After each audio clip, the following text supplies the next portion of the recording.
making a pirate flag. So what we have on the right is an original pirate flag, and it is in a museum somewhere in Scandinavia, and it's awesome. So my friend wants a flag like the one on the left, the black version there, which is based on the one on the right, which is the authentic original. I want the authentic original, so I'm going to make two of these.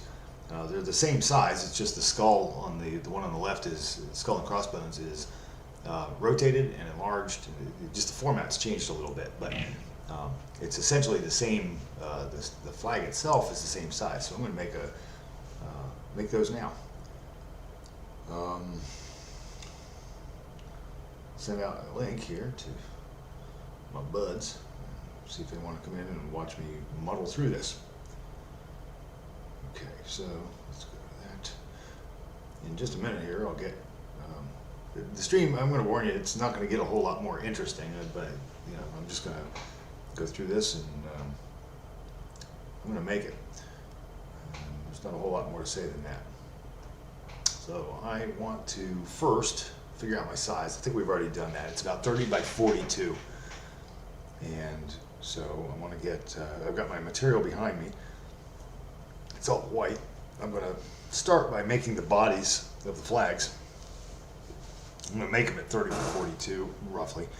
And then once they're all done and constructed, I'm going to dye them black. Meanwhile, I can be cutting out I also want to cut out the skull and bones and stuff.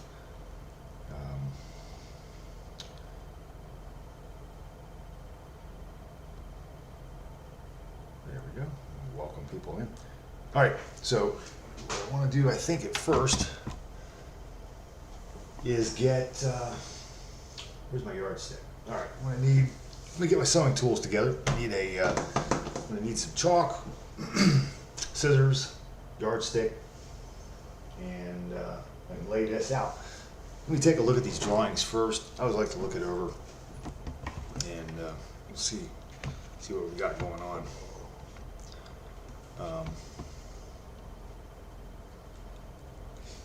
With the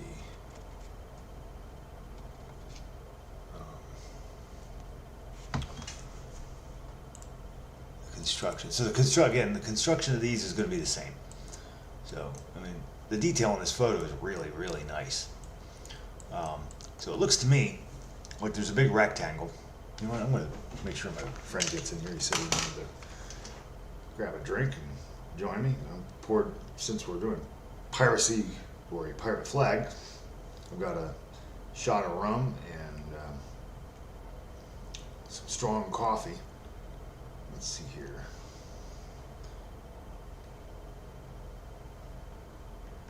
Live now. Okay. So we have some really cool detail in this flag. I mean, it's really neat. So if you look at the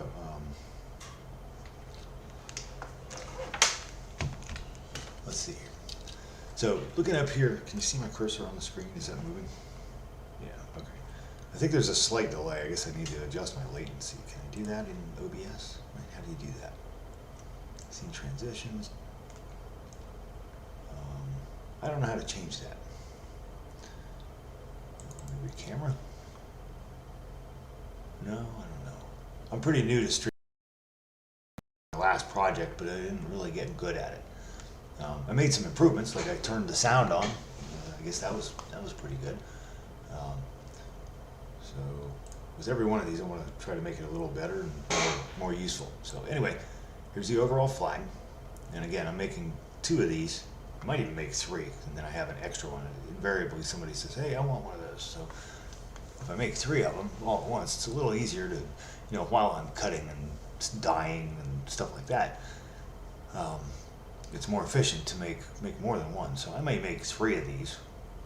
My buddy gets one, I get one, and then I'll have another one that if somebody else decides they can't live without it, then they might be able to get one too. I'm definitely making two, so we'll start with that. What I'm really interested in is how they did these edges. Like, I'm looking for stitches. Like you can see right here, these fine stitches all along this. What it looks to me like, you have 30 by 42 roughly, and I don't know that that's the original size. That's the size we're making these. You know, that's a just slightly low. It's close to, you know, a standard flag for, you know, an American porch. So that's kind of what we're going with. So I'm going with 30 by 42, and looks to me like what I'm looking for now is a hem or something around the edge, because you don't want these edges to come apart. But I don't know that they. I mean, is that a selvage on there? Is that the selvage edge? I mean, you can see where it's really frayed down here. Maybe they conserved it. They might have added, you know, backed it with another piece of material to keep it from falling apart. That's what it kind of looks like here. Like there's a piece of paper or something back there to keep it from disintegrating. I think what I'm going to do is I'm going to cut them just slightly larger than I need, and maybe okay, let me try this. So one of the things I want to do is we're going to hem it, and so it may just be a pretty simple, like a rolled hem or a real small hem, just whatever, maybe even just whip the edges or something. I got to keep, I'm going to have a cut edge here, but I don't want this to fall apart. You know, it's a flag, so it's going to flap around in the wind. I don't want it to tear itself apart. So the edges have to all be finished off. What's neat over here is it's got nice detail of, it looks like there's a loop up here, so it can be attached to the halyard on the flagpole, and then a loose rope down here also, so that can be tied onto the line of a flagpole, or I guess onto a rope if you're hanging it from a rope. And that's encased in, like this piece here, a reinforcing piece that looks like it's rolled over and then stitched down too. So what I'm going to do is I'm going to make this out of this cotton fabric I have. Pretty sure it's cotton, maybe a cotton blend, but it's pretty close. Anyway, so I'm going to make this body, do something to these edges, I guess hem them. I guess I'll hem these. And then this one, I'm going to put in a rope and stitch it in. Maybe I'll do that after I dye this. So maybe I'll make the body of this, and I'll make this pocket. You know, it's not really a pocket, it's kind of a flat reinforcing, but it is kind of a pocket.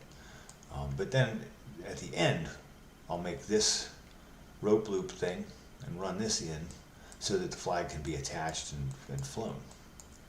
All this stuff here looks pretty good. Like I can do this, I can do all this stitching, but there's not a whole lot to that. The really fun part is going to be this, cutting out the skull. I mean, look at the detail on this. So they made the flag, and then they sewed, you know, they cut this white fabric out here, and then they painted on it. So I'll do that too. I'll make a real thin wash of black paint, and I'll copy this painting onto the skull, and then you can see where they shadowed the bones. I mean, it looks really cool. This must have been terrifying. I figure it's, you know, it's like 1780 or 1800. I don't know exactly when this flag was captured. Sometime in the late 18th, early 19th century, supposedly off the Barbary coast of Africa. And you can see one of the neat features here is you can see the stitching of the bones on the other side, right? So these stitches here hold the bone we can see. These stitches here go very closely correspond, but they're not quite exact, luckily, because then that shows us how they were stitched onto the back. So what that tells me is, my idea had been that, well, maybe they they have a black piece of fabric, and then they would cut out the shape here and then sew white fabric in. They didn't do that. They sewed the white fabric on top, and then they flipped the flag over, and they did it on the other side. So I'm going to do that, because you can see. Hey, glad you're here. I'm just going over all the stuff that I'm looking at here, and kind of coming up with my Oh, there's an echo. Sorry. Let me see here.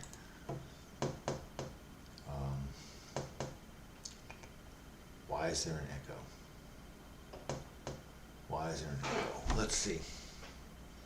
Desktop audio is off. Speakers are off. My phone volume, which I'm using as a monitor, is off. Let me listen.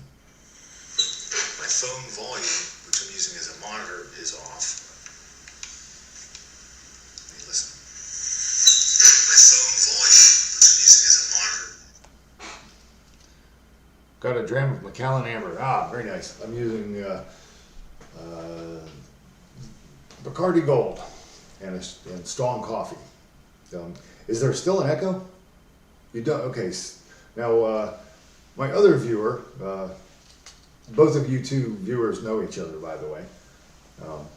One is what's her name, and the other is what's his name. She does not have an echo. So I wonder why you're picking one up.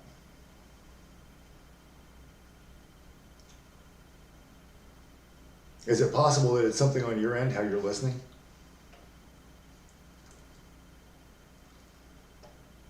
Febrilous?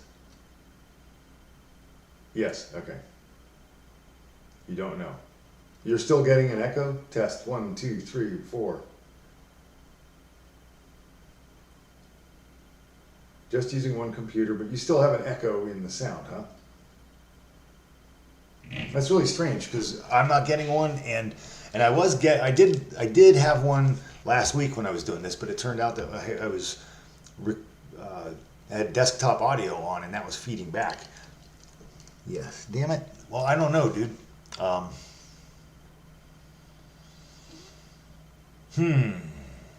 You sure that's not the Macallan Amber?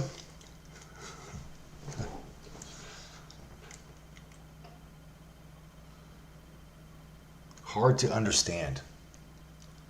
Yeah, that may just be that I have a very poor, well, I think it's poor quality audio because I don't really know what I'm doing, and it's a small room. That might not be something I can solve. Let's see here. All right, well, let's try this, and let me see if this works. If it's still feeding back in a couple minutes, let me know, and I'll try to correct it. But for now, we'll see if we can get this show on the road. So, anyhow, can you understand me now? I mean, there isn't much point in me doing this if you can't. So, both of you, can you understand what I'm saying? Can you hear me? Okay. Yeah. All right. I don't know what YouTube rules on this kind of thing are. All right. What I want to do, I want to go over this image here. All right. So I think that's all right. So I'm looking at this flag here. And I was saying at the outset, these are the two flags that I'm making. I'm going to make one for myself and one for you. The construction of them, the size and everything, overall size is going to be the same. Since this is the original, I'm going to look at this for the construction, and it's easier to see because it's lighter in color. One thing I noticed.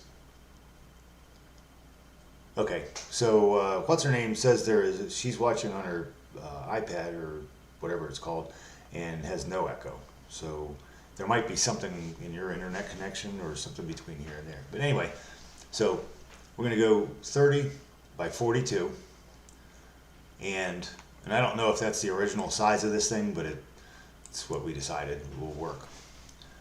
I'm going to cut out the rectangle. And then I've got to hem it, or some, in some way. I don't know if it'll be a rolled hem or a square hem, but I'm going to hem it so that the edges don't fall apart. And then I noticed a really cool feature here. Oh, okay. Let me see what you can do. All right.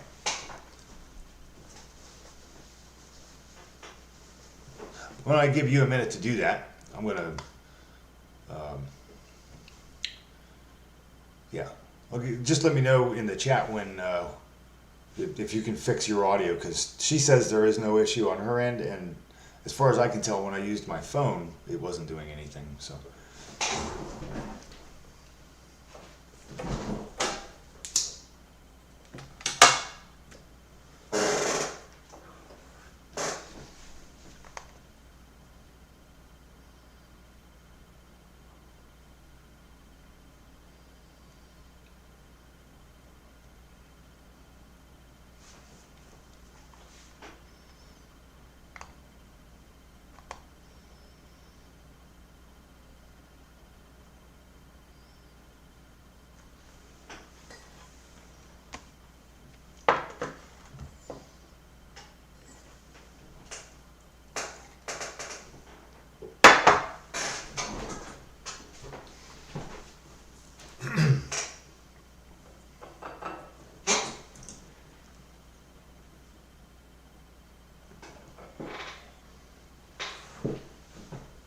Say something. Testing, 1, 2, 3. I'm making a pirate flag, and I'm making a copy of it. And it's based on a historical one that's in a museum in Scandinavia. It was captured off the Barbary coast sometime in the late 18th century, I think. Making it out of either cotton or a cotton blend fabric that I have. I'm not sure. I think it's cotton. I'm going to make the body of it. I'm making 2 of these. The flags themselves are identical. The skull and bones on one is going to be just like this, and on the other, it's going to be rotated and enlarged. Still, dang it. Maybe try shutting off YouTube and trying it again. Maybe it's the link. I had a feedback problem last week when I was doing my 10th stream, and it turned out that it was my fault that I had this desktop audio on, and so it was definitely feeding back, but I think I solved that.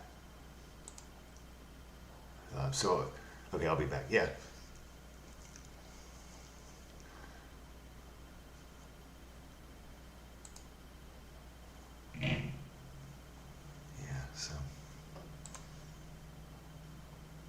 Okay, we now have 3 people in.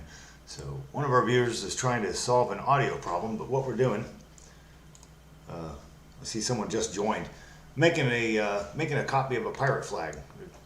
Not an exact copy, but a kind of a close copy. So I'm making 2 of them actually. I'm going to make, this is the original that's in a museum in Scandinavia somewhere, and I'm going to make one very much like this, but it'll be a black background, and the other one is going to be almost exactly like that, but turned on its side, and the skull and bones enlarged. And so I'm going over right now what the construction is going to be like and figuring it out, because I've got my material behind me, I've got my scissors and my yardstick and my chalk, and I'm going to be making that here in just a couple minutes. I want all our viewers to be able to see this. There's not a whole lot to look at. I mean, it's kind of straightforward. As soon as we get ready, I'm just going to start cutting fabric, and then we can get to work. I've got to figure out how to do the hem here, and then we've got this reinforcing piece along the edge. And one of the neat things about this photo, if you zoom in, you can see all this really fine. There's a rope that passes all the way down, so you can tie it and hang it on a flagpole. And then you got all this really fine stitching along here, which I can do. I'm going to do that. And I think I'm going to make the bodies of the flags first, and then I'm going to dye them black, and then I'm going to cut out the skull and bones, and then you can see the fine stitching on there, and then and sew it onto each side. You can see here how they put it on this side, and then they flipped the flag over, and then they sewed more on the other side. You can see those other stitches there, which is kind of cool. So I am going to get started on that in just a couple minutes here. Maybe not even that long. I might actually get going on it. I've got all my stuff laid out. I may just lay that out and see if I can move the camera. I hope you'll bear with me. I'm new to streaming, and so I don't have a long cord for my camera. I don't have high quality audio or even video for that matter, but I'll do my best to make this a useful stream And what I'm really after is making some cool flags. And I've never done this before. I've done a lot of 18th century reproduction sewing for myself mainly, but I've never made a flag before, and I've always wanted to. So today's the day. Which, incidentally, here's a bit of trivia. Mel Fisher, who his team discovered the Tosha, was it La Senora de la Tosha, which was a Spanish treasure galleon down in Florida. It sank during I don't know if it was a 1715 storm or 1722, somewhere around there. It was one of the treasure fleets. They would come up from Mexico and Lima, Peru. We'd take all the Aztec and Inca gold and silver and stuff, and then they load them onto these ships. And then once a year, they would have a flota or a big convoy of these treasure galleons, and they would go. I think they would go up to Cuba, and then up the Florida coast, and then over to Spain. And Mel Fisher was this guy in the. I think this was back in the 1980s. Pour a shot of rum, and I'm gonna get some coffee, throw a shot of rum in it. And then I'm going to come back and cut some fabric. So we'll be back in just a minute. And then we're going to make a tent. No, I'm done with my tent. I'm going to make a flag.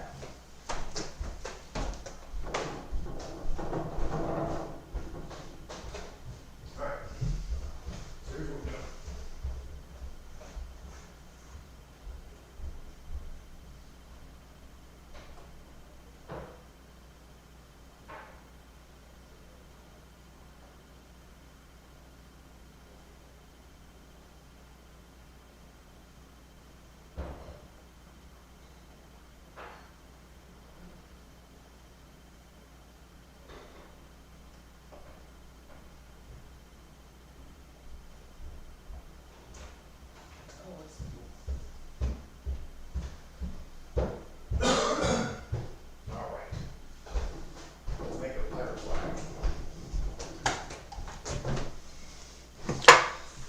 Okay. First things first, I need, okay, if I want this 30 by 42, I'm going to cut at about say 31 by, how wide is that? Is that an inch? Kind of looks like it. I'm going to go, I'll cut it at say 31 by 44. And then I've got a little bit of left over here, and then if I need to, I can cut them down. So let me, I'm going to lay out my material, but then I'm going to set up, I'll try to move the camera better so you can get a little bit of a view of what I'm doing.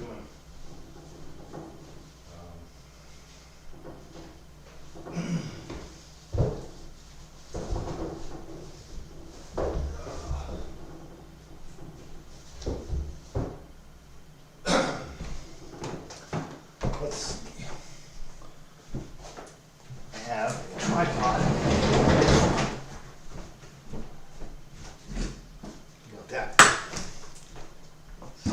Move this here.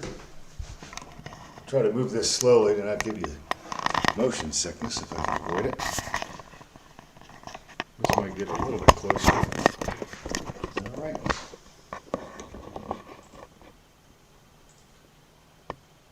Let's turn that off. And we will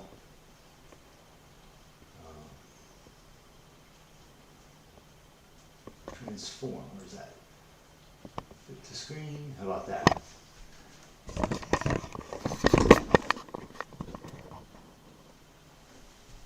Okay.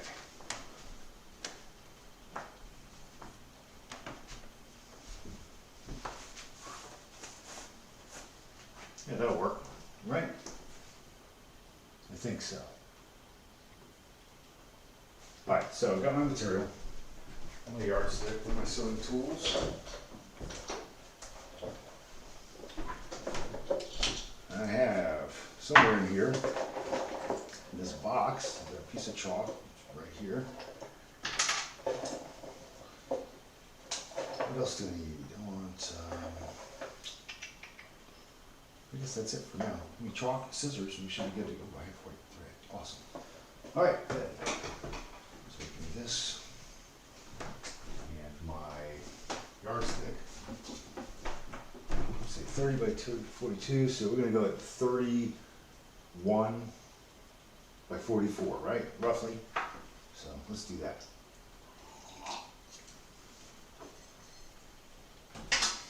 31 by 44. What are we starting off with here?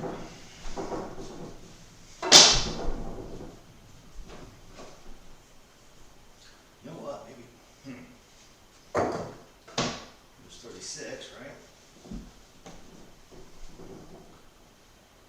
That's 36.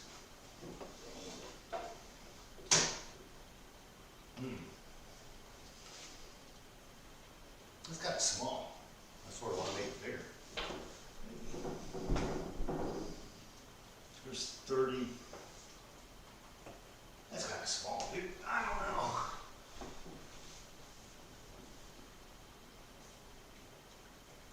Oh, I don't know. You know what? I'm gonna lay this out since one of the guys is forced here. I'm gonna lay this out. Hey, Fabrilis, are you still here? Or are you back? Did you fix your sound problem?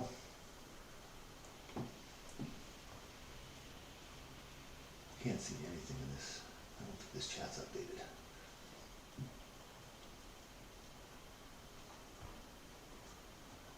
Okay, I don't like that app.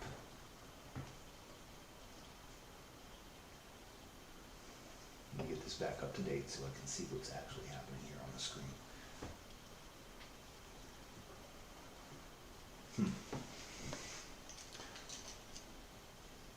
Bear with me, I'm trying to learn how to do this as I do it and trying to make a flag at the same time. Okay, you are here. Yeah, you know what? Yes, that's my question. What do you think? Barely adequate carpentry. Excellent. So you can see the skull and bones from both sides. Yeah, let me show you. I don't know if you were here. I'm sorry, I'm on my phone using it as a monitor because otherwise it was showing YouTube when I was trying to use the paint program. But I'll zoom in here. I have to turn this on first. Display capture 2, right? Where's my paint capture? Darn it. Is that it? No. Let's see here.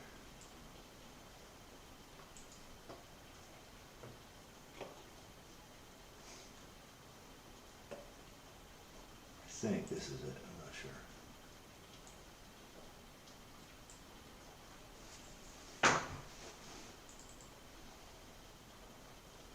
No, it's not. I don't know what the hell I'm doing here. Paint capture. You know, I really bear with me. I'll figure this out in a minute.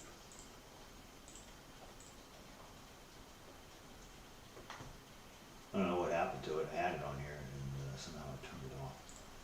So let's try this. Display capture 2. At the top. What I want to show here is capture method automatic display. No, cancel. Don't want that. I want a new window. We want to show. Think this.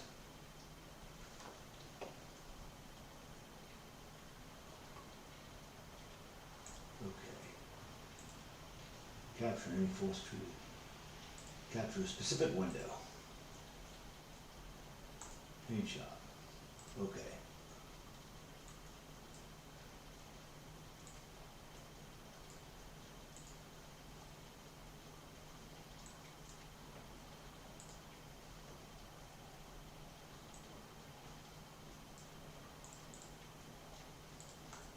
You know, it took me 10 minutes to figure out how to do this, and then somehow I turned it off in a way that I'm not able to get it back.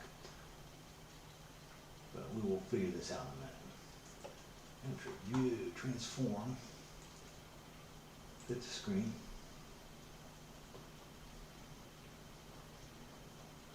Oh hell, I don't know, and at this point I want to start cutting fabric, so I'll have to show you later. Anyhow, yeah, the answer to your question is yes, it's going to have skull and crossbones on both sides. Now, what I'm trying to show, and I'm not able to because I'm not good at this yet, is there is a, you can see where the stitching is from both sides, and very clearly tell that that's what they did. They sewed the bones on one side and then flipped over the flag and sewed them again. So anyhow, there we go. All right, yeah, I'm gonna get to cutting. So you think 40 by 50? I do too. And that's what we'll do. Worst case, we'll make smaller ones, but let me cut one at 40 by 50 and we'll look at it. And if that looks too big, we cut the 30 by 40 out of that and we'll make it a little smaller. So we can always go smaller. It's harder to go bigger. We got a pencil. I can't see the. I'm using white tailor's chalk on the White fabric, and it doesn't show up. Let me see if I can find a pencil in here. I know I have one somewhere. So let's see. Got one in here? Nay, of course not. There we go. All right. Perfect. All right. Let's get to it.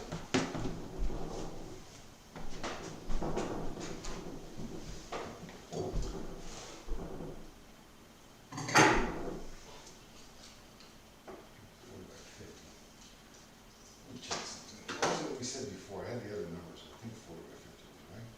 Wasn't it?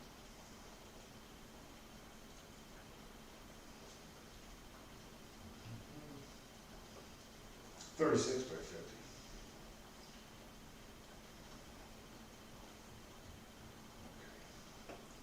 All right, we're going to try 36 by 50. I'm going to cut one at 36 by 50, and we'll see if that, you'll take a look at it and you'll say either no, that's too big, or let's go for it. And I'm happy with either one, either way, you know. So let's try that and we'll see what happens. It's like Einstein said, if we knew what we were doing, we wouldn't call it research. So 36. Hello. How are you? How's it going, little cat dude? 36.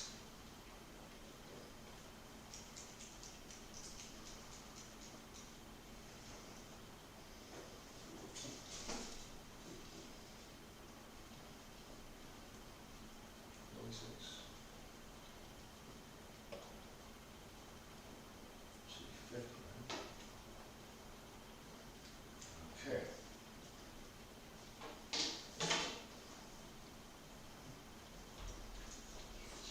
36. 50. I'm going to go a little past that.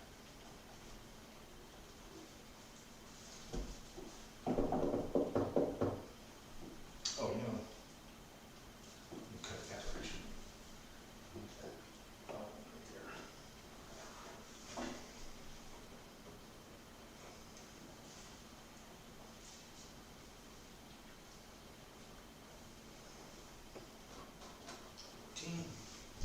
Excuse me, little cat dude.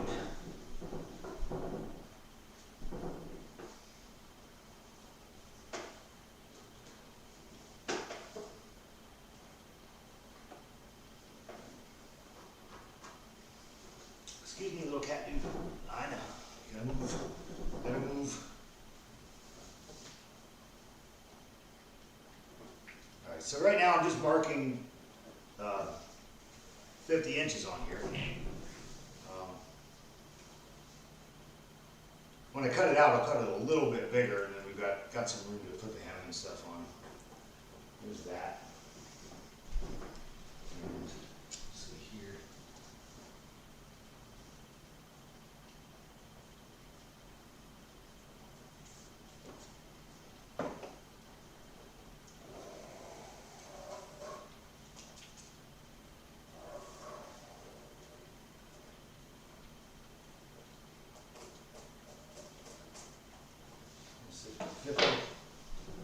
There's that one. Right. Okay.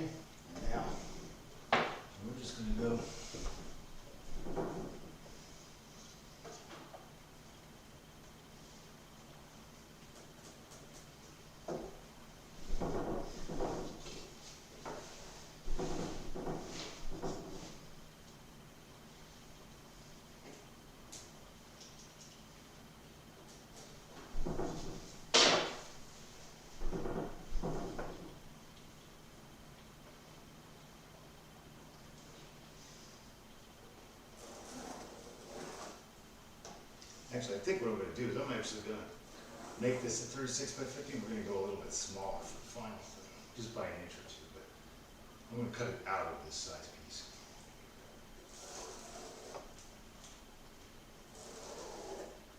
Okay, dude, you can't be here. Thank you. I don't know, man, this looks big. Like really big. It looks cool. It looks really big. Let me show you. Oh hell, I'll cut it. Yeah, worst case, I'll take it now.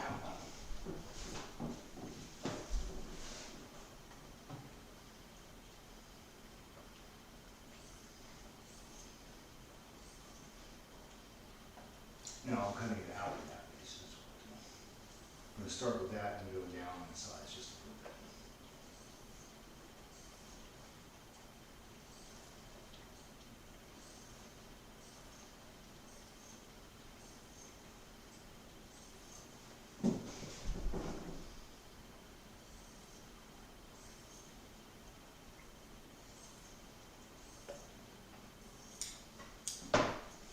All right.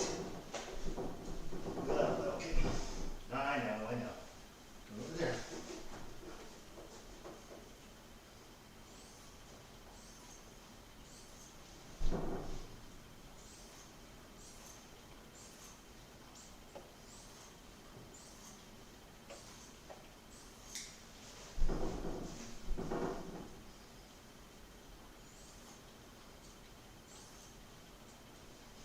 Go away from the scissors. No. Away from the scissors. Go get your ball. Where's your ball?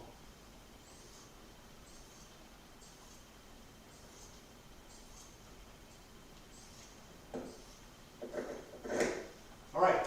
We have 36 by 50. Most of the time it'll be hanging in my office. All right. Well, how about this for a sense of scale?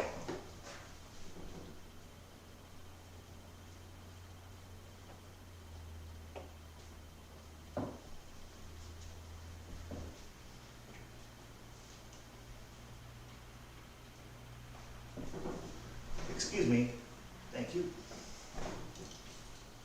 Perfect? All right. Cool. So we're going to start with that. It'll be a couple inches smaller because we're going to fold, well, I'm beyond the camera, right? So it's going to be a couple inches smaller because I'm going to fold this down for that reinforcement piece. But generally 36 by 50. So let me, I want to cut a couple more of these.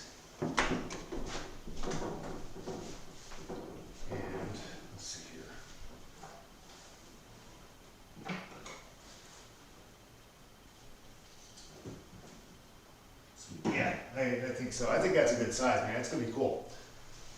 Got to be able to see it on the horizon. Hey, cat. Hey. Yeah, this is not ideal. Why don't you come over here?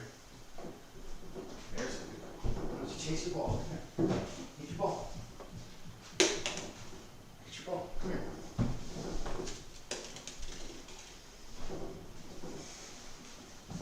No. No. Rawr.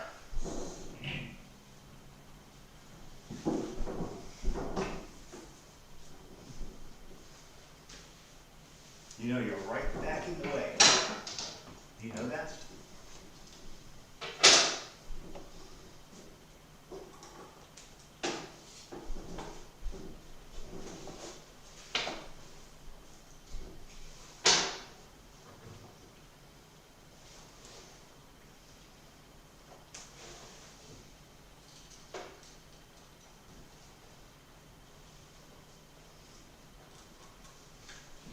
Please. You gotta go somewhere else. This is so much fun. I know, it's so exciting. It's so exciting. Can't be here right now. Not right now.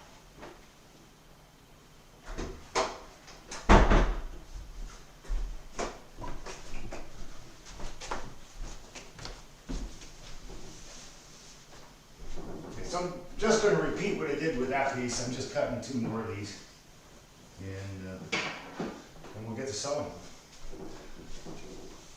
There's not a whole lot to this. I suspect when they made this originally, it was probably done on shipboard. You know, every bit of clothing, all the sails were hand sewn, and so it's not unusual for people to have, I don't know what kind of professional tailors they had among the pirates, but it's not at all unusual for a guy to know how to do basic sewing then. From the looks of that flag picture, there doesn't seem to be anything really complicated about it. It's all a very simple stitch, simple shapes. Pretty nice painting, you know. The skull is cool. So they probably sewed that up on board the ship when they went out. Or maybe they made it when they were on shore and took it to sea, I don't know. All right, that's 50. What I want is also, let's draw that line.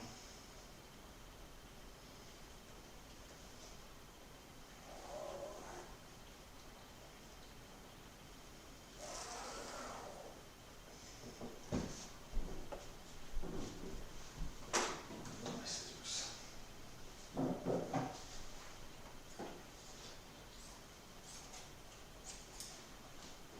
Okay. Just go this way.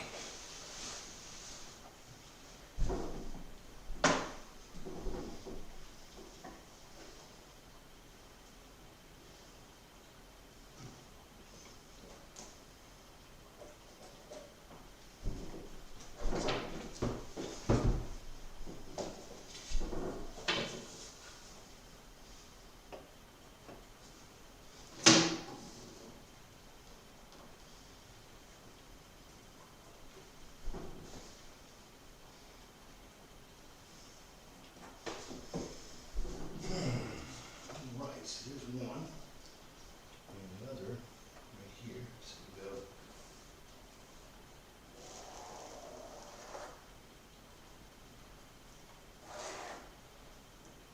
There's the other. So let's do this again here.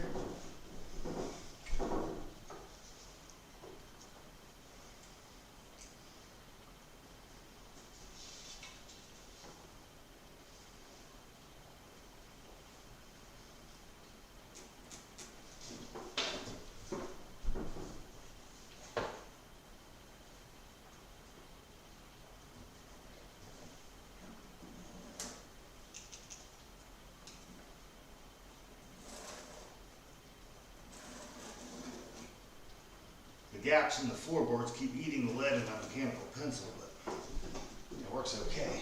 Yes.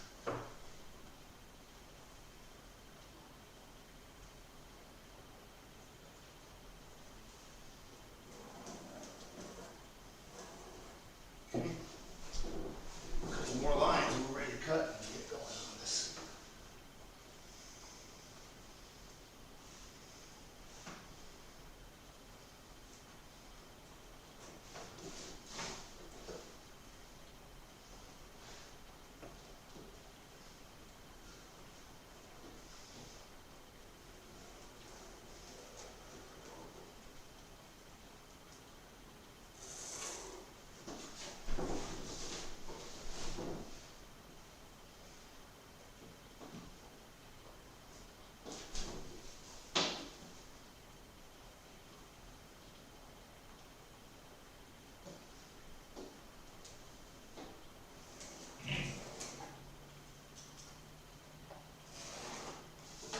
Okay, ready to cut.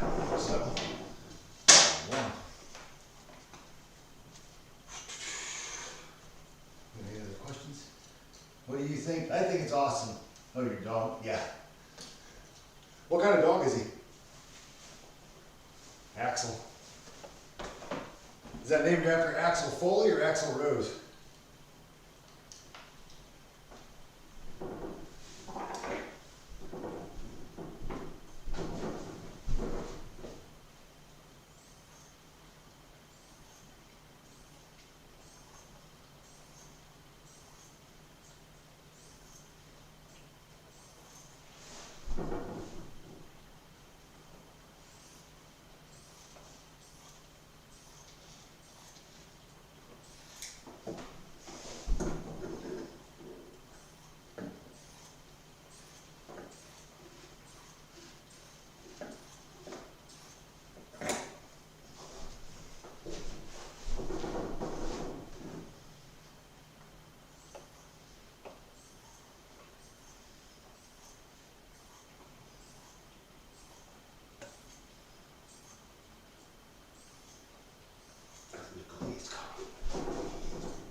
this size much better.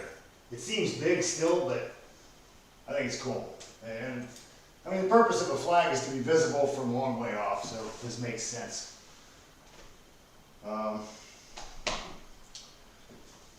In fact, I won't be surprised if we find out that the original is bigger than this.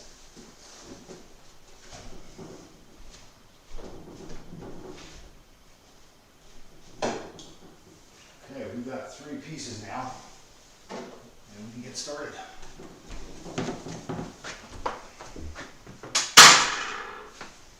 Let's see here. What I need is to find some thread.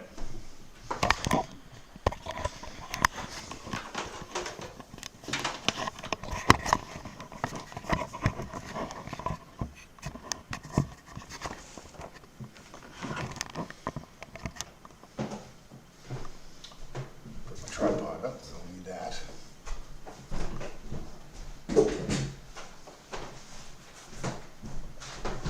This out of the way. Were you able to solve your audio problem?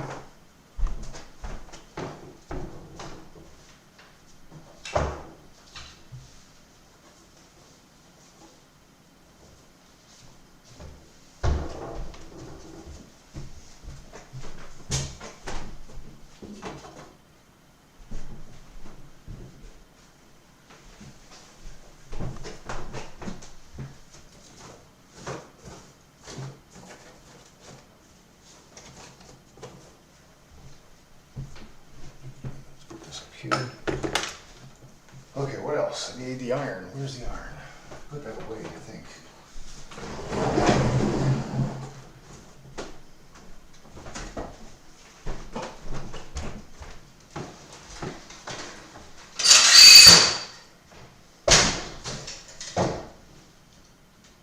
Sorted it out, yeah, cool. Oh, nice. Very cool.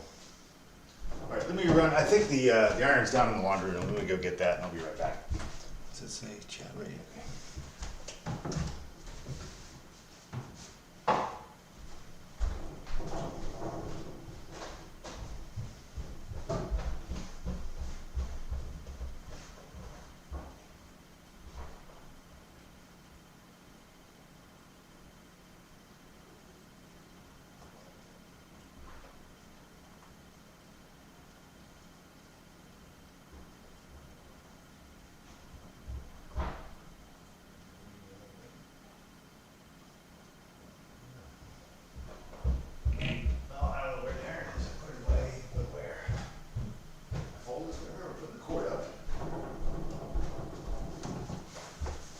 I remember putting the cord up, and then I put it somewhere. What did I do with it?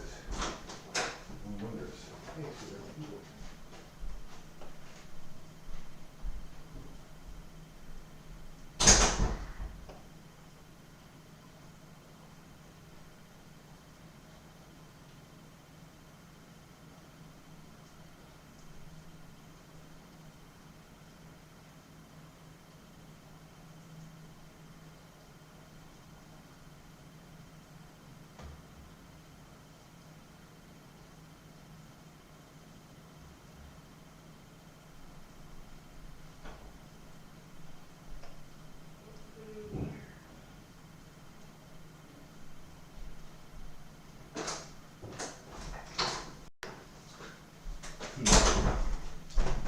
Hey, little cat, you know what I did with the iron?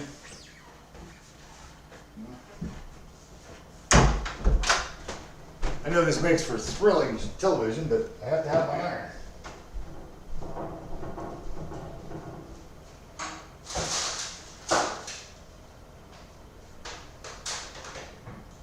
What did I do with it? You know where I put it? Little cat, dude. Where did you put my iron?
All right, victory.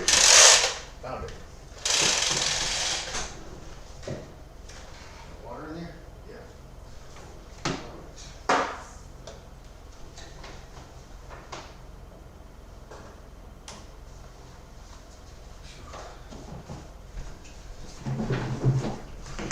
Okay.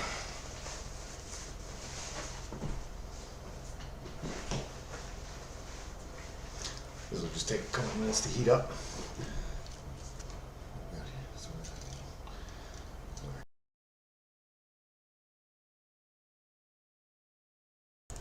Okay. I'm gonna turn the camera just a bit. I don't know what YouTube's policy on sound going. Yeah, I turned it off for just a minute. I had to do something there. Sound is back, right? Should be.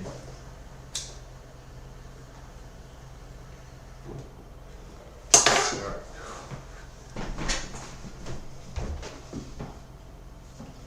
All right, let me collect my thoughts for a minute, and then what we're gonna do is we're gonna iron all the edges of that in preparation for folding them over and tucking them in and making a hem, and that'll protect the edges from deteriorating when they're, when it's blowing around in the wind or being used at all.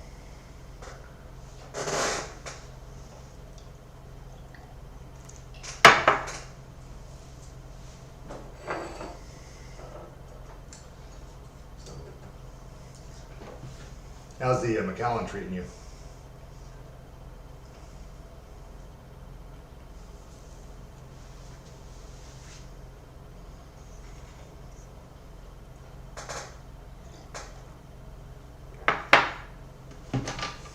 All right. Let me take a look at this picture again.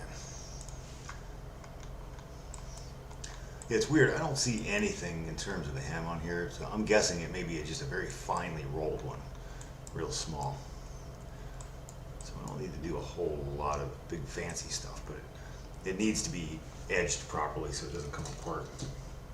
And for that, I need to go talk to my expert on how to do that. I'll be right back. I'm gonna go consult the expert and see about doing that.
All right, so consulted with the expert. She's bringing me an example of the kind of hem that I think we're going to do on this. Meanwhile, I'm going to size this, I think, by pulling threads. Let me take a look. Yeah, one of the things to do, this is going to be about as exciting as watching paint dry, but it's kind of necessary.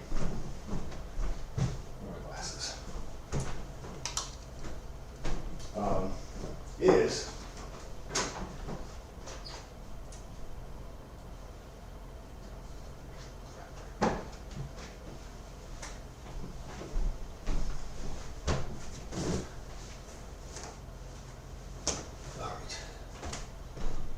let me see if I can get a better camera angle here. I may just set the tripod up so you can see what I'm doing here. I'm going to be pulling threads on the edge. Greg. Yeah, give me just a minute.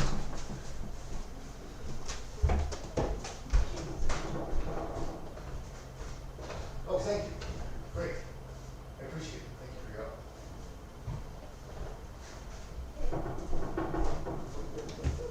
help. Okay, so I've got an example of the kind of hem we're doing. And this is, so this is a handmade handkerchief. I'm switching back and forth with glasses, but you see very finely how that's, trying to get this in focus. Maybe the angle's a little better there. But you can see it's just rolled over the edge and then stitched through very finely, and that keeps it from fraying. And I think that's what we're going to do here, but I'm not sure yet. But before I do that, I do need to make it make all the edges straight. So I'm just going to go down the line and pull threads along the weave, and that makes sure that you have a clean edge. So you pull these and then trim. Pull and trim, pull and trim. And then you have, square edges. And they don't have to be perfectly square, but this gets it pretty close. All I gotta do is go around the edge, pull threads. I want to square this fabric up. So you can see, I've got this massive fibers here. I'm just pulling them all loosely across the edge, and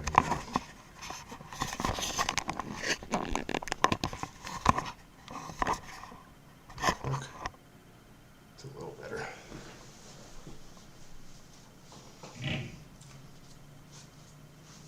Just pull it down the line, and then I'm going to trim. Then you've got, I'm pulling the ones that go this direction, and then we'll trim off the ones that go that way, and then we'll have a roughly square piece of fabric. Just makes it easier when you're folding it and trying to size it and stuff.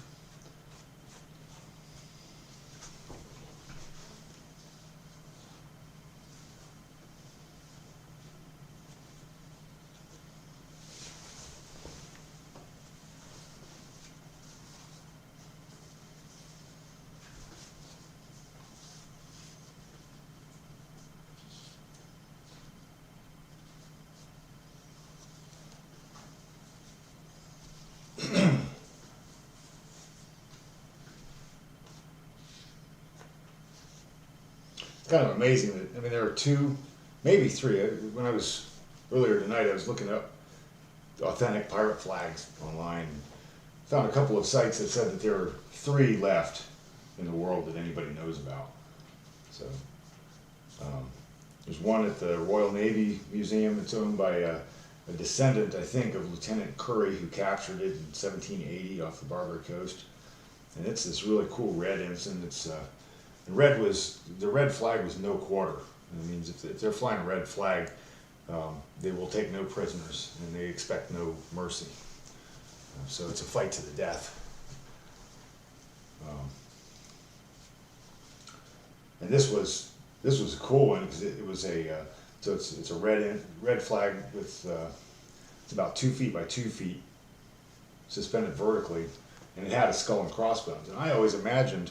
I've read about the no quarter flag. I always just imagined that it was just a square of red cloth.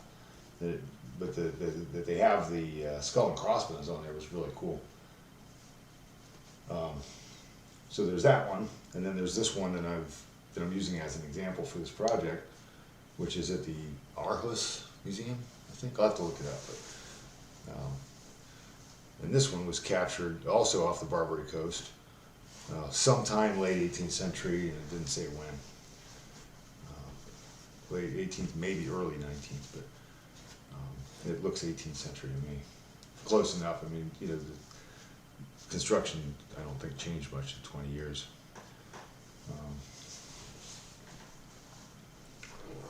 But that's it. And like the other one is supposedly in the, I forget the name of the place. It's in St. Augustine, Florida.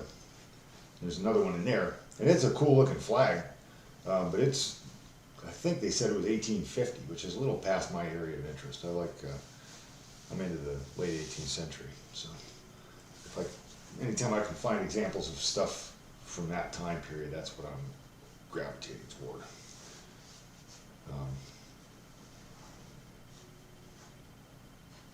So I was happy to find this one because it's got the style I like, and it's just cool.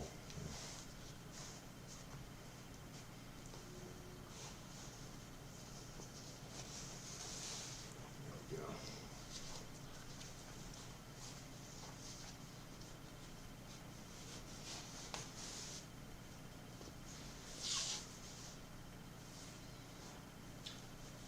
So I don't need to pull a lot of this, but I need to get it squared.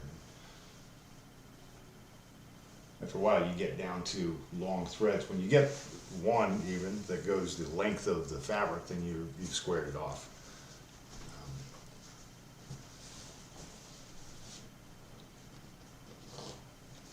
So there's that.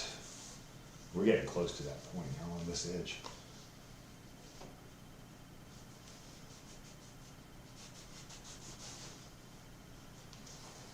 Trouble is, once it gets to a certain depth in the, you know, you get all these things and they catch the fabric, so you have to trim them off every once in a while, and then you can really get the whole edge off. In fact, I think I may do that right now, just to make it go quicker, manage it. Let's see if I move. Can you see that? Barely.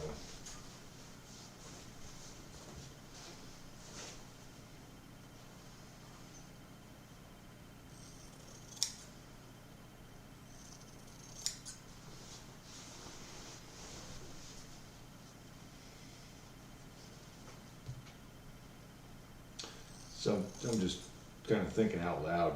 Like, you might think, well, you know, it's just a rough pirate flag, so, you know, why make it nice? But this was their main symbol, and it was pretty important because, you know, these are used to terrify their prey. They're out there, so I imagine they might have taken some care in making it. Plus, when you're making something, even if, like, you may make it quickly if they're under a time pressure or something, but they're not going to suddenly invent sloppy ways to do something that they know how to do properly. And this, by the looks of it, I have an example. I have a pair of breeches in the other room. Actually, they're made, I think, like sometime between 1790 and 1810, and if I can figure out how to get this other window up to look at the stitching on this flag that we're copying, or sort of copying, it reminds me, the stitching on that reminds me very much of the stitching on these breeches that I have. And what it is, that's striking to me, is that it's just a practiced hand. It's somebody's done this, you know, 10,000 times. So they're not going to, I think, suddenly get really crappy at their job just because it's just a pirate flag. No, I think they're going to take some care with it. They're going to make it nice. This is their main instrument of terror, right? It's probably in that fort made from shells. Oh, the Castillo de San Marcos. Yeah. Isn't that cool? That stone is called coquina. It was it's old reefs. And the neat thing about that, I'm sure if you've been there, they told you about it. It's a real spongy material, so cannonballs just absorb into it. They don't shatter. You know, like a hard granite or, you know, some kind of a really hard stone, cannonballs can break it. But the neat thing about coquina is it just absorbs cannonballs. That fort was never taken in battle. It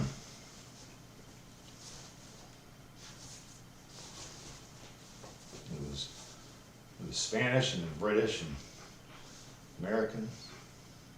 It's got a long history. But nobody ever took it.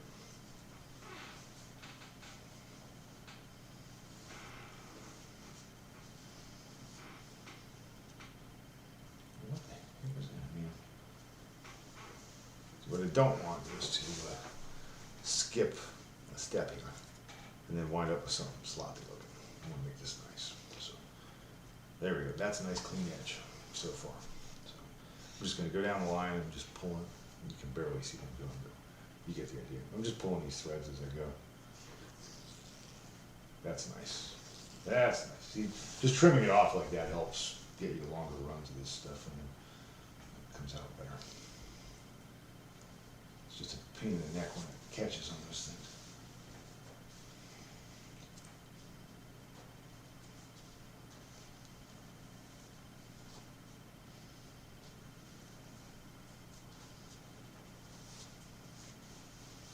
Why is that doing that? It's a great mystery.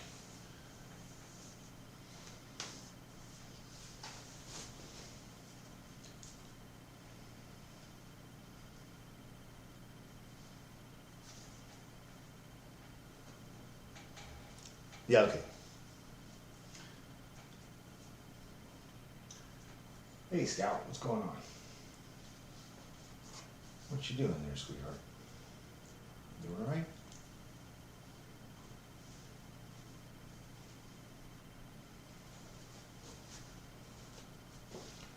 Come on. Doesn't have to be this straight. Problem with this stuff is it's kind of a fine material, so, which is good for a flag because it'll be nice and light and it'll fly well. But it's a little, there we go. I think we might have a nice edge here. Right?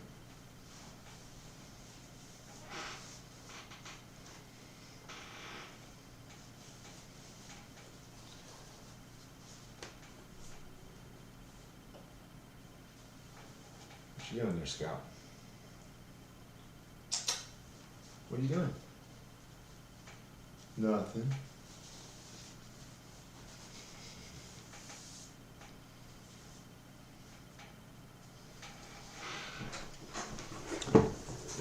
Let's see where it goes.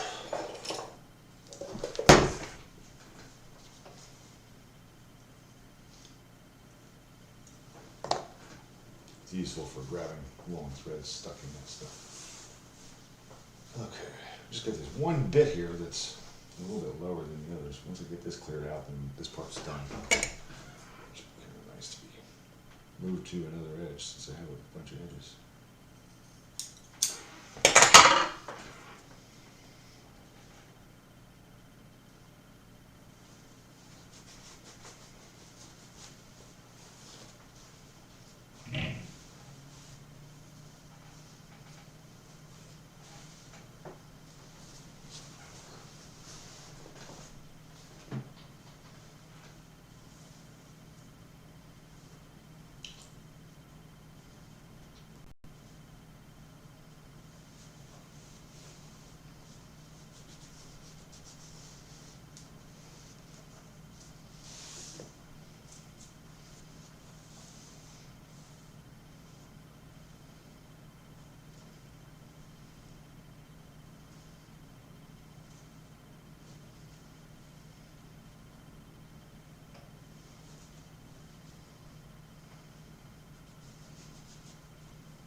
Maybe I should do a call-in show. Y'all can call in and sing sea shanties while I sew.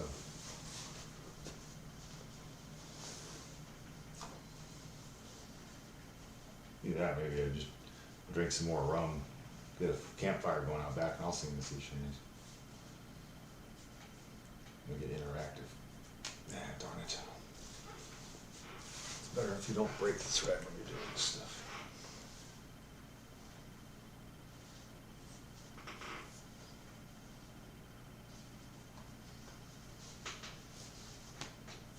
Yeah, that stuff's just super fine.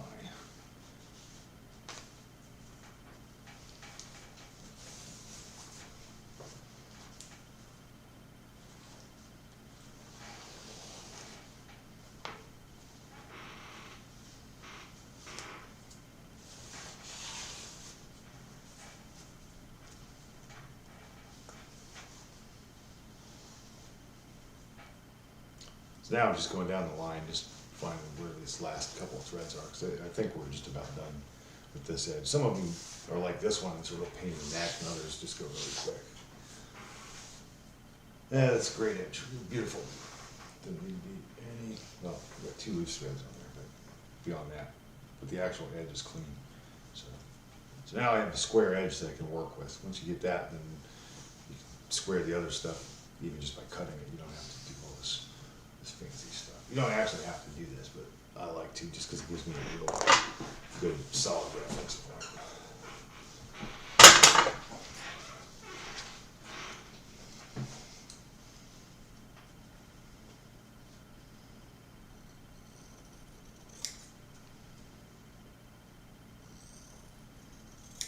So now I'm just trimming close to the fabric just to get it usable. I don't want all that fringe on there.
Okay, that's good.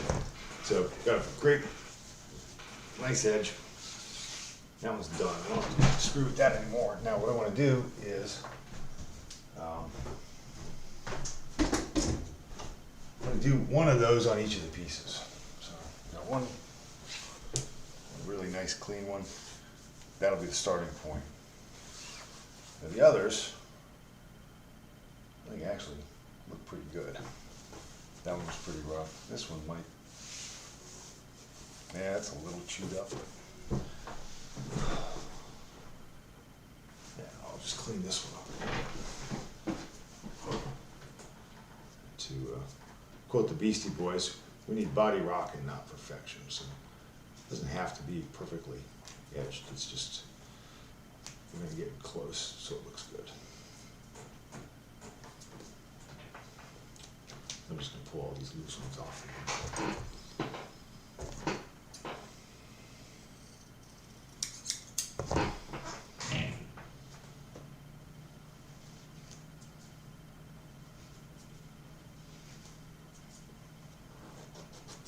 Sometimes it goes real easy.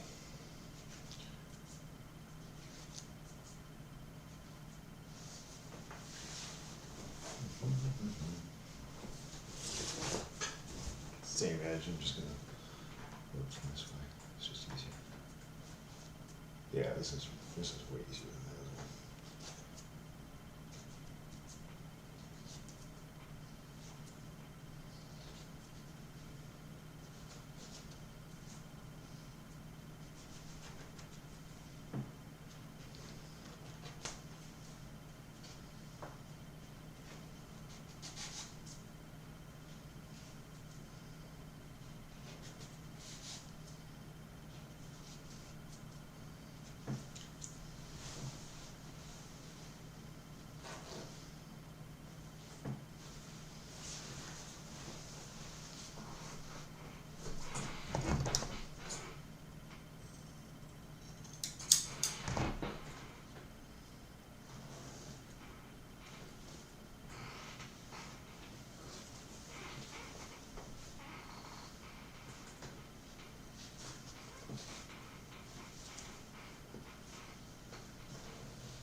There we go, that one was way easier than the other. Okay, so let's clean this up.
Okay, we got two good edges on this one.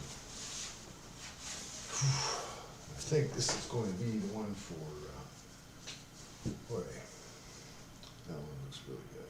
That's real clean. I might make mine a little coarser, in fact. I don't know. This edge looks already really close to finished, so I'm just gonna pull a few on here just to clean it off. I don't think it needs much at all.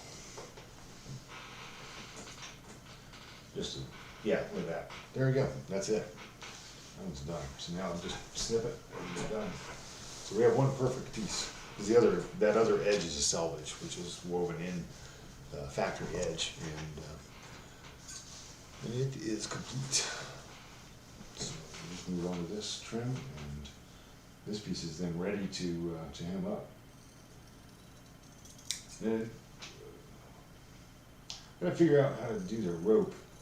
And I think, just by looking at the picture, it looked like they worked in, they have a rope that goes from the top to the bottom. At the top, it forms a loop that can be attached to a halyard. And then at the bottom, it looks like a long, loose rope that can be tied on, and untied. And I think it passes through the reinforcement, but I think it's stitched in, like at the very edge of the material. I think they stitched it into the flag. So it looked to me like they made a pocket at the end for reinforcement, because it takes a lot of stress, but then they've got that rope in there, and they probably just put some stitching in to hold it in place. Then you can tie it onto the flag pole, or I guess, on a ship, maybe it's just on one of the shrouds, the lines, the rigging. I think is that what they call them? Is that the shrouds? I was confused by sailing ship terminology. All right, this one is perfect. This is ready. This is the main one. This is going to be the vertical one, this is the whole reason I'm doing this project right now. So I'm gonna put this aside, and we're gonna work on getting another one trimmed up, and we should have a couple of really cool flags here in a couple of days. We're gonna have some pretty badass flags. So, take the other one, let's see here. Same thing, just pulling threads along the edge, get a nice square edge, trim it off, and then we're good to go for the next bit.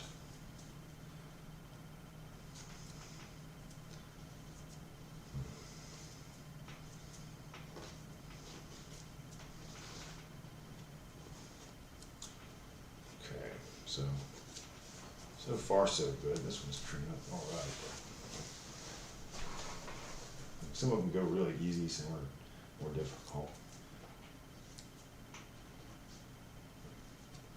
It's best to go top, from the top. I'm gonna trim this corner off. If you snip that corner off, then it doesn't catch as easily. So. And it just pulls right out, and you can and get this done, 'cause it's tedious, so there's no point in dragging it out. But if you do it, you get a nice looking product. And all your measurements are right, or more apt to be right.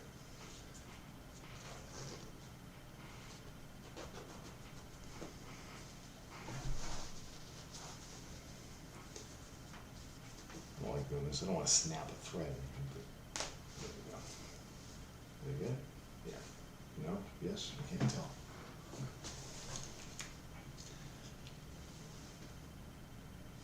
I think I did.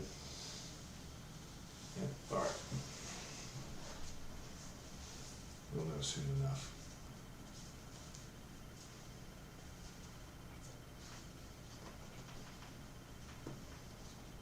If you keep a little tension on it, it goes easier too.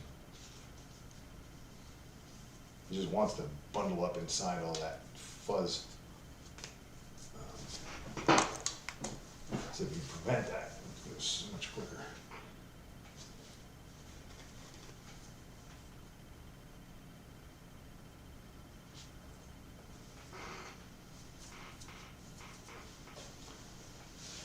Probably talk old pirate stories. In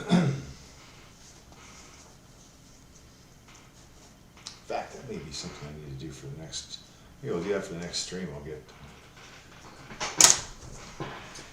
look up some of the stuff from one of my favorite books about the is the general history of the pirates. And some people say that's all fiction and stuff. I prefer not to think so. I prefer to think that it's entirely factual, that every story in there is completely authentic. And now, it's probably not true, but it's fun to think that. It's a great book. It's got all that debate about whether it was written by Daniel Defoe or who wrote it. It was like 1728, I think. Maybe there might even have been an earlier version of it. But this stuff just peels right out. I think he used like insurance records and interviewed people and stuff to come up with at least some of the information. It's just such a cool accounting of a period that, you think it doesn't exist, but just heard some number, the number of billions of dollars taken off of the coast of Somalia in the last, I don't know, in the 2010s or something like that. Some insane amount of money that was taken by pirates. So, just when I was about to say, well, that's an age that doesn't exist now. They're just using AKs instead of muskets, so it does exist. Still. Okay, maybe I could sell them some pirate flags. I wonder if they use pirate flags. I've seen some videos of the Somali pirates getting taken out by naval ships or being repelled by tankers and freighters, but I don't think I've ever seen a cool flag on their boats. Maybe that's why I don't root for them. Maybe I could get behind them if at least they would have cool flags and cocked hats and honorable weapons like swivel guns and 4-pounders, Something about modern weaponry on a modern power boat. If they were sailing up to the Maersk liners, maybe there'd be something to admire about them. I mean, it's basically what the guys were doing in the 18th century. I mean, they're using sloops and fast boats. Didn't have engines, of course, but they were into speed. I think Blackbeard, when he captured the Revenge, I think the first thing he did was raise the ear, cut her down, took out a lot of the weight, lowered her down, so she's a better fighting and faster ship. I think that was a pretty common thing. We want speed, surprise, and violence of action. So, there's a show, Black Sails, on, I think it was on Starz Network a few years ago, and it was really cool. Parts of it were really cool, but mostly it was really cool because it was pirates. But one of the things I didn't like, apart from some of the modern crap in the storyline, the ships, like there's pirates, everybody seems to have this idea that, you gotta have these gigantic sailing ships to have a good pirate ship.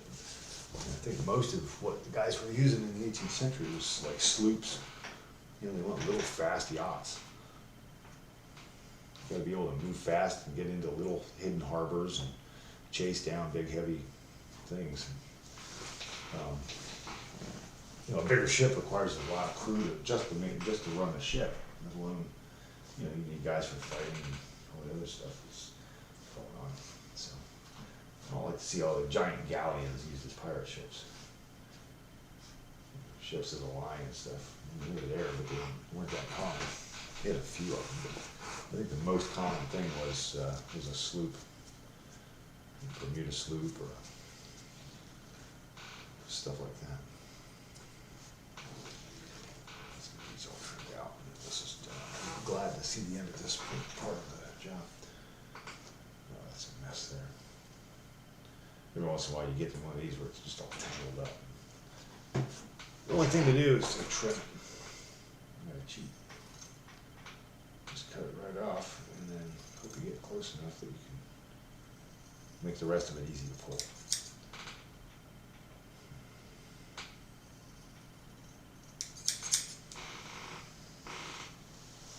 Okay, so I'm gonna do the same over here, I think.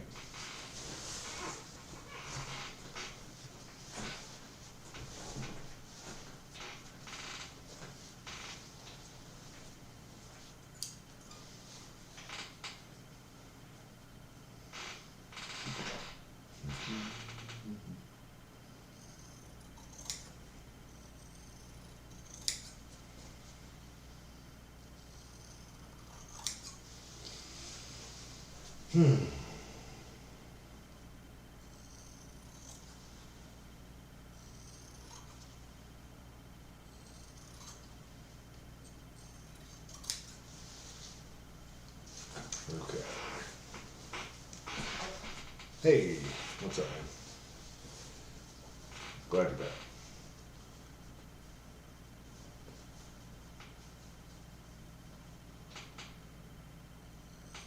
I was just kind of rambling about modern piracy. I think I could maybe respect the Somali pirates more if they flew flags like these and wore cocked hats and used swivel guns and cannons and sailed instead of used motorboats, but I don't know. I imagine nobody was really, obviously, back in the 18th century, nobody was happy with the pirates then either, except the pirates. And the corrupt governors and merchants who were able to buy all the cheap goods that they stole.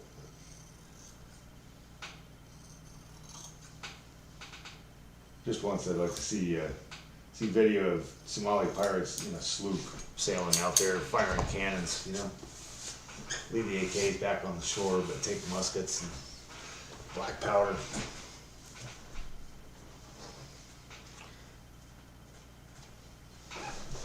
That you could respect, I think. It would be suicidal, but I think it's probably about guaranteed suicide now anyway. I think the United States Navy and other navies finally said we're not going to put up with this because it's costing too much. Kind of makes you wonder why they ignored it or allowed it to go on for so long. They seemed to get away with it for years. They sold billions and billions in ransoms.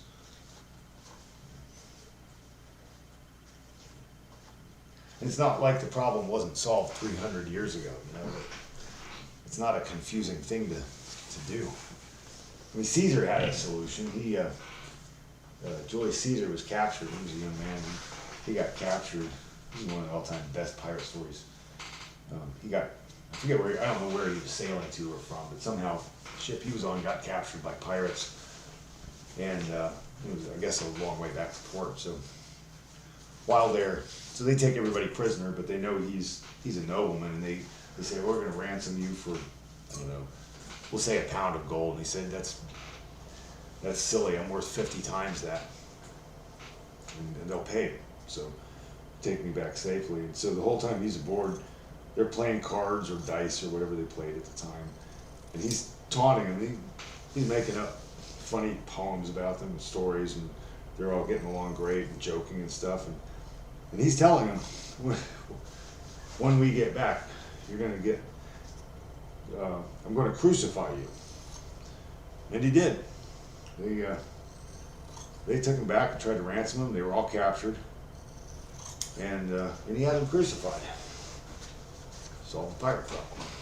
And, you know, early 18th century, they, you know, I think by 1730, they, you know, they had a real problem for a few decades after the, you know, they had all these European wars, and all of a sudden, all these sailors are out of jobs. And then you couple that with the Caribbean's a pretty nice place to be. And I mean, there's a lot of piracy around India and Africa too, but you know, and all these guys out of jobs, and they all start taking up life on the sea, which is probably a hell of a lot better than being a serf on land somewhere, or even just a poor unemployed sailor. So they went out to seek their fortunes.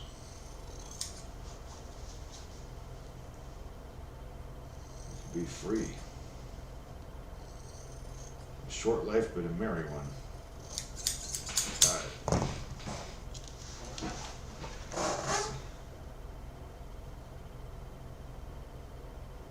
Oh, very cool. That's awesome. Every once in a while, I'll see a picture of a sub flying a Jolly Roger, and I think they allow that for like stuff like that. Yeah, some kind of an accomplishment on their mission. You know, as a sort of honor. That's pretty cool. That's a neat tradition, I think.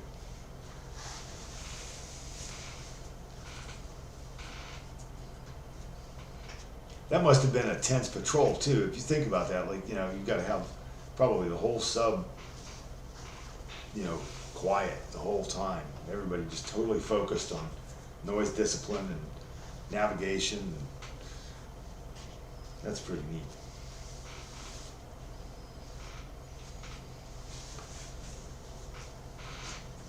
One of my roommates when I was in school, that was his entire goal, was to be a submariner. And actually, one of my friends in reenacting was for his career. But Mike, that's all he wanted to do, was go work on submarines.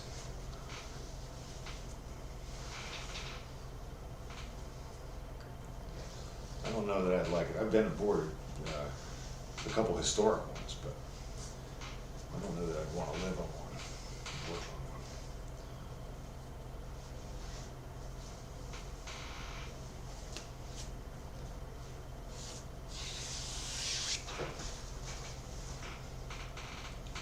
So I'm still just pulling threads. I've got one of the flags is pulled to where it's all nice and square, good clean edges, so I'm just doing that on all these so they're all ready, you know, all in the same state of readiness. Much easier to focus on it if you're doing kind of the same operation all at once.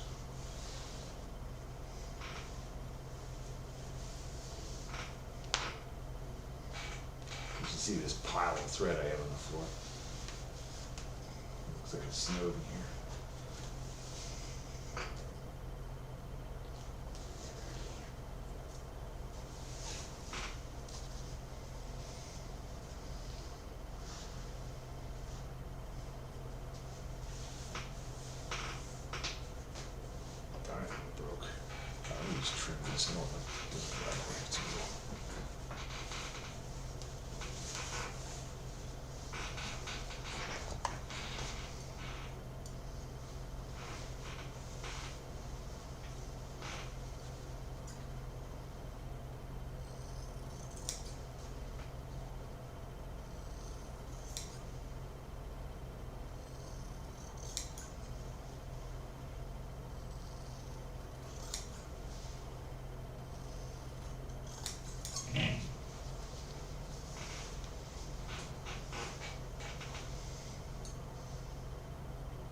You know, until I die these, I probably ought to just retitle the stream "Sewing French Flags."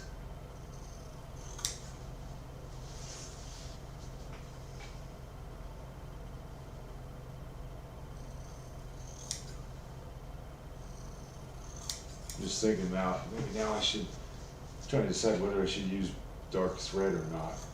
Wonder if the thread will take dye. Probably will. So it's maybe not important. I think they used a dark thread on those things, or maybe they dyed it all at the same time, but you know, the background stuff faded back to that tan color, and then but the thread stayed nice and dark. So I don't know.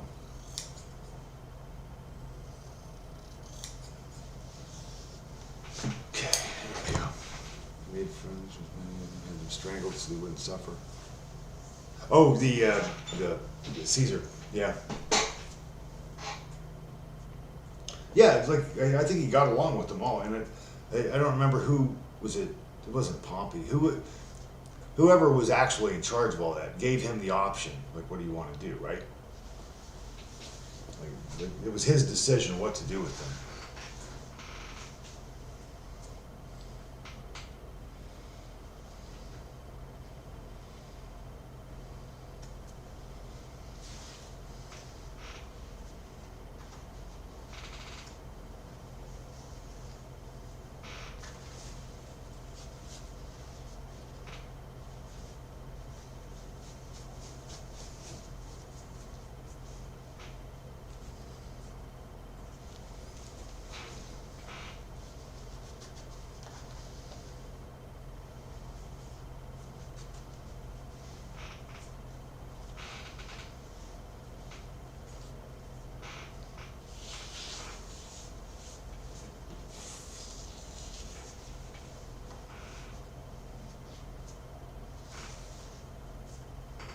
Yeah, right. Yeah, the sonar guys are just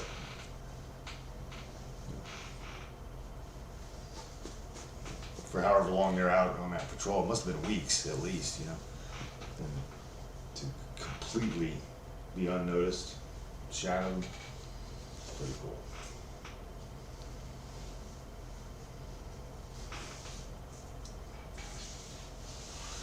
It must have been kind of a thrill though. Like if that's your job, you know, and to be able to do it at that level, and to know what they're doing, you know, because you know what you're doing the whole time. Like, all right, we're gonna be real sneaky and really good at what we're doing here. I mean, that's world class, you know.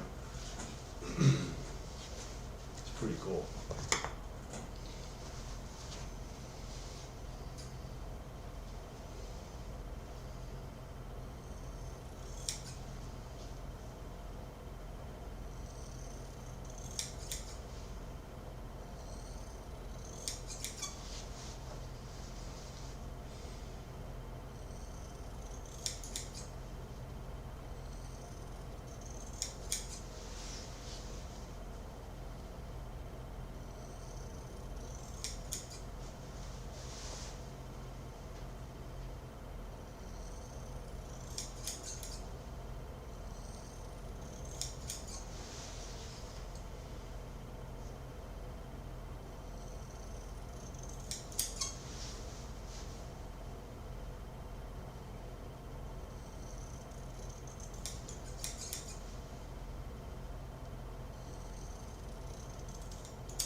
Right,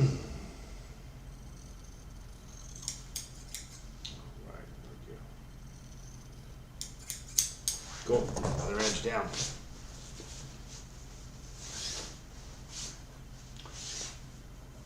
Well, I think, almost. Oh, there's a couple of extra loose ones, right?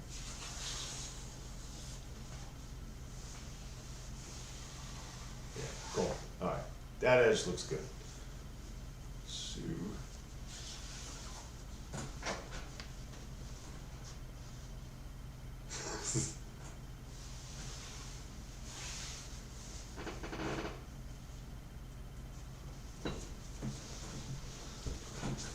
Somewhere I got a photo of him and me and Nick sitting around drinking a beer, you know, back in the old days. It's just a super casual picture. I ran across it a couple of years ago. It's a cool photo. I had to dig that out. Hey, I'm gonna pour a cup of coffee and throw a shot of rum in that. I will be back in just a minute.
All right. Well, we got one ready to go. We got another one halfway ready.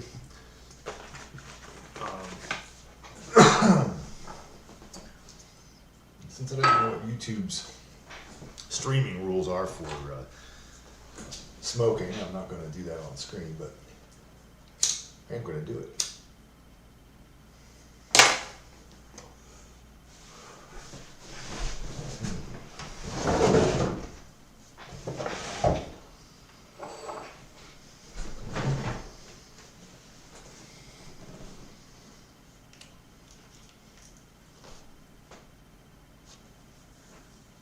We were supposed to have an ice storm and 3 days of pouring rain. And so far we've had 2 mostly pleasant days of moderate temperatures and light showers occasionally. So all it did was just melt off the snow and made everything nice. I think we dodged a weather bullet here.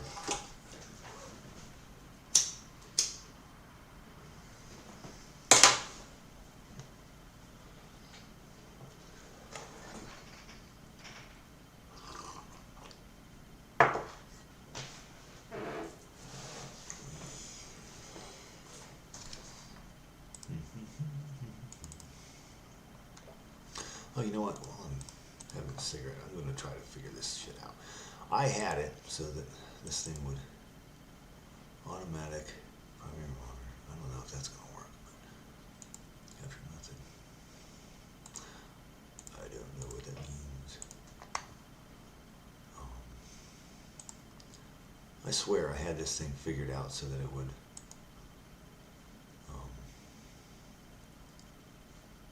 oh, that's weird.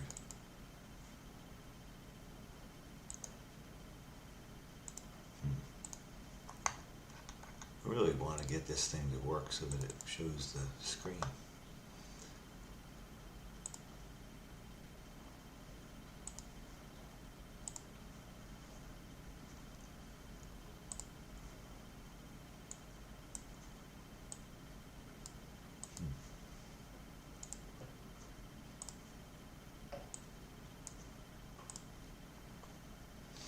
Don't really need to, but I don't know what happened to it. I think I accidentally closed the window or I discarded it.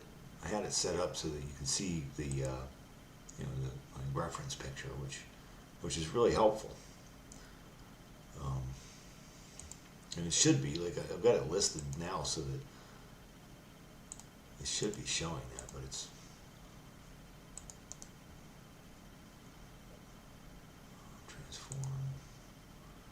Fit to screen. I don't know, dude. Damn it. No. I'll have to look it up. I think after I, like, maybe tomorrow morning I'll go do some searching around. And one of the things about this program that I'm using is there are a bunch of tutorials for it. A lot of people have been real helpful about putting up, like, hey, here's how you do this. You know, so I'll figure that out tomorrow. And then one of the things I'm looking forward to is painting the skull, like the design, the shadowing in the eye sockets, and like even got the, like, there's those little cracks in the back where the optic nerve passes through, and they even got that in there. You know, so these guys weren't messing around. They know their cranial anatomy. It's kind of cool. And the stitches all along here are really nice and even. You know what? I could maybe just do this full screen, right? Like, how do I do that? Display capture, right? Does that do it? Let's try that. Let's see if I can fit to screen. Let's see. Transform. And then camera. Let's shrink the camera. Yeah, well, this might work a little bit. Let's get me out of the way. I'm not that interested to look at. The flag is. I've got a bit of lag, so I'm using my phone as a monitor, but so I'm not sure that this is visible here. I'll see if we can get this on here and you can see it.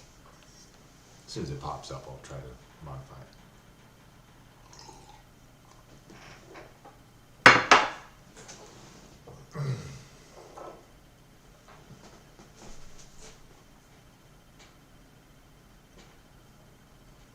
Yep, cool. All right, so this will work.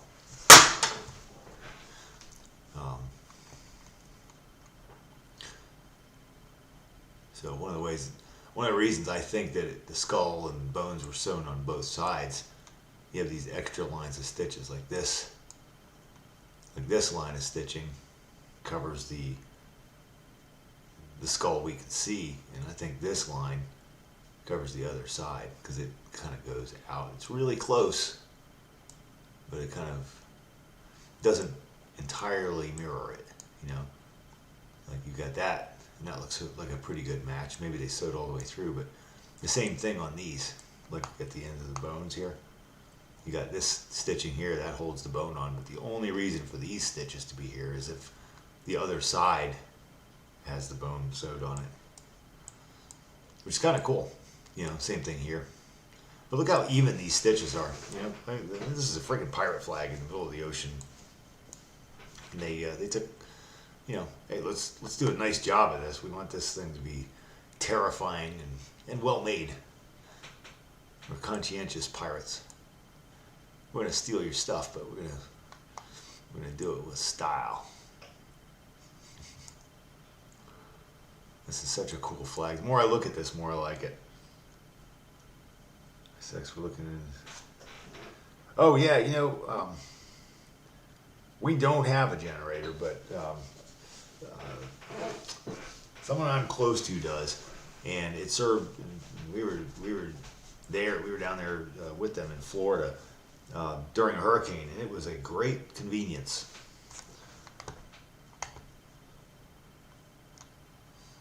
Yeah, especially now that everybody's going to wind power, right? That smooth, reliable wind power. Which doesn't work in ice storms. This is another feature I think is really cool. This loop, I like this thing here. This loop, and you can look how shiny that is. I'm guessing that's wear from having it tied onto a halyard, you know, up on the you know, while it's flying. This is just such a cool thing, man. Cool flag. It's gonna be neat.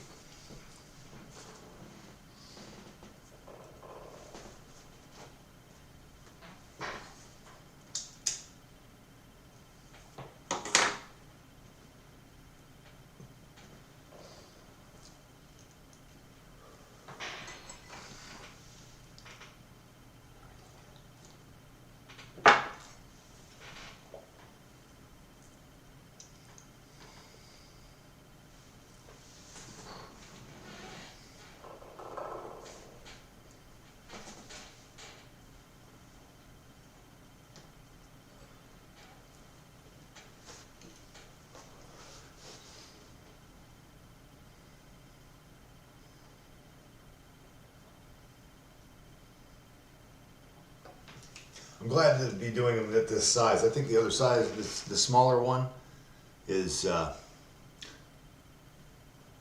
cool, but I think this is a more appropriate size. This could actually be useful. So if I ever get to building my wooden sloop, which I never will, but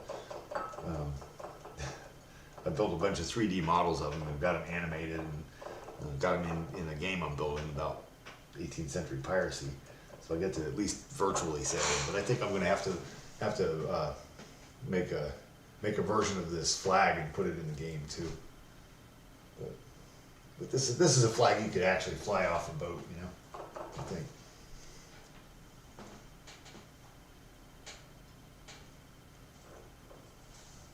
Just got to get a boat. One of the stories in the general history of the pirates, there's this this guy was a pilot, I think, on a, actually, like, he was a mate, and then he lost his place on the boat, and he had to go get another sloop to work on, and I think he was a pilot or something like that. Anyway, these guys ended up losing their jobs for whatever reason. Business was slow, and so one night they stole a canoe. They were in Jamaica. They stole a canoe and canoed around the entire eastern. They went from Port Royal, which is in the southeast, and canoed all the way around to the northeast on the northern shore. And they found a sloop tied up, and they canoed out to it, and they stole it, and thus began their piratical career. They while they were there, they didn't take it at first though. They waited till they were like, they went ashore. There was a tavern up there, and so they went up and, let's see here. Hey, we got another perfect edge, like almost with no effort. That was good. That was a good cut on my earlier. So they went up to this tavern,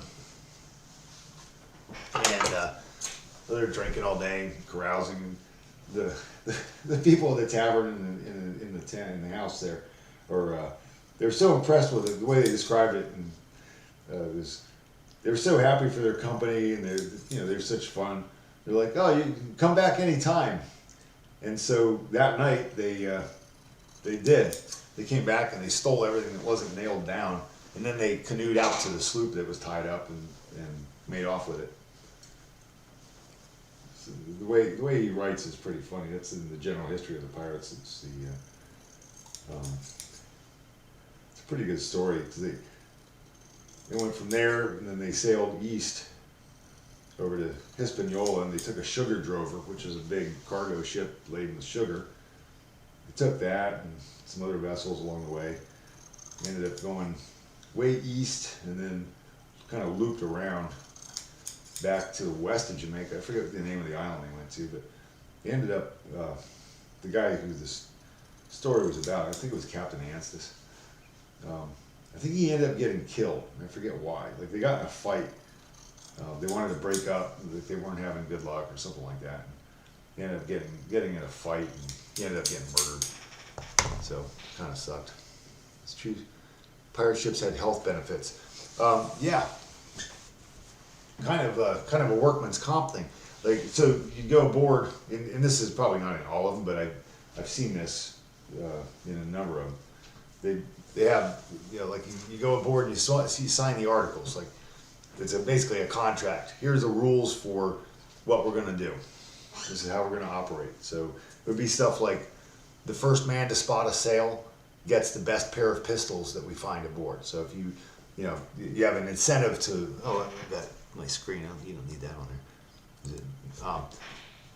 It's that kind of thing. So the first man to spot a sail gets the best pair of pistols or the best clothing or whatever that you find aboard.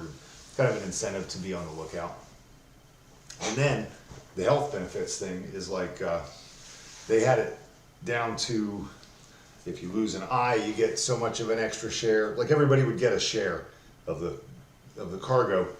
Maybe the captain would get 10 shares, and the mate would get 5, and the carpenter would get 2. That kind of thing.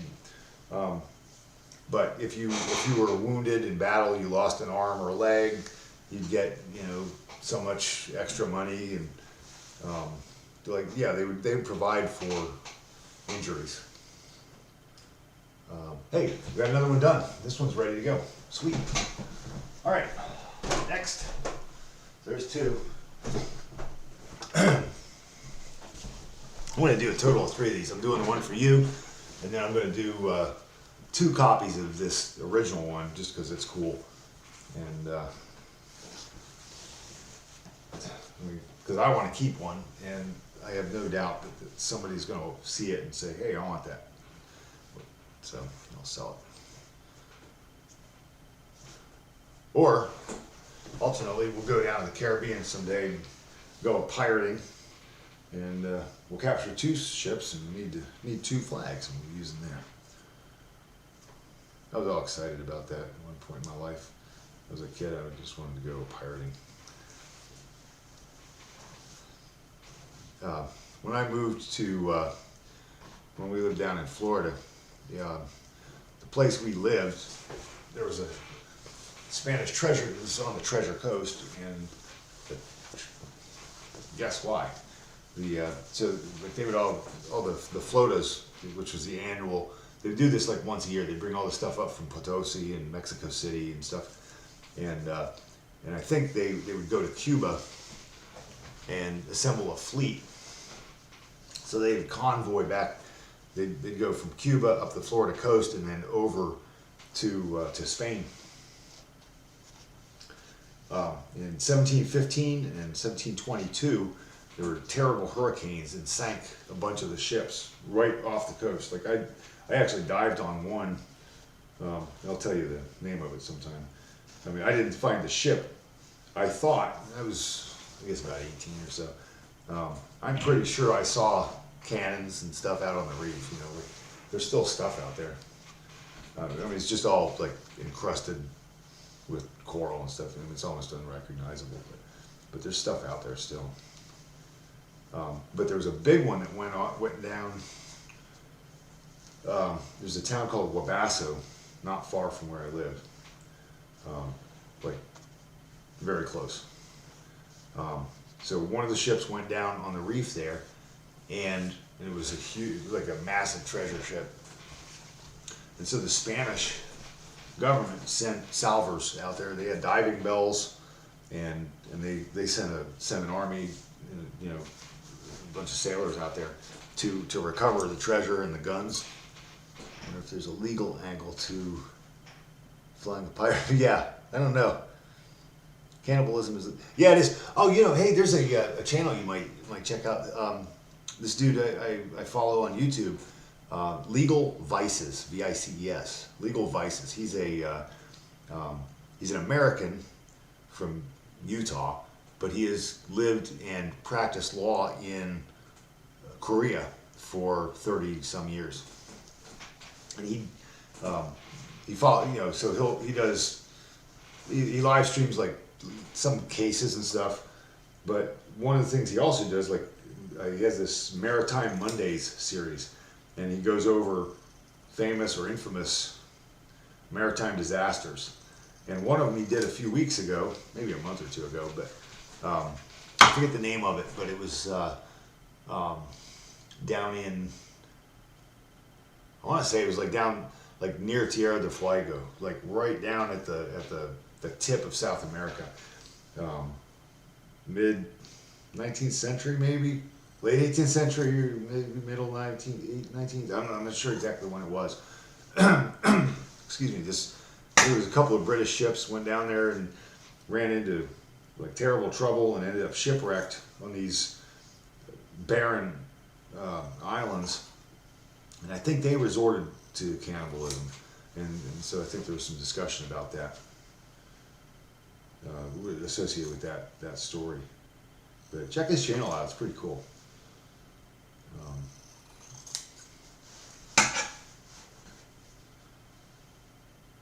And then there's the I don't know if they ate anybody on the Franklin. I don't know if you know anything about that, the Franklin expedition up north in Canada.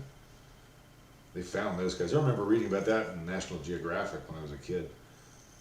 They found, like, I can't. I've got that image of one of the guys in my head right now. Like, um, these poor guys. They got locked into the ice, and a lot of them froze to death and starved. And supposedly, part of the problem they had was they had some of the earliest. Well, they had some early canned food.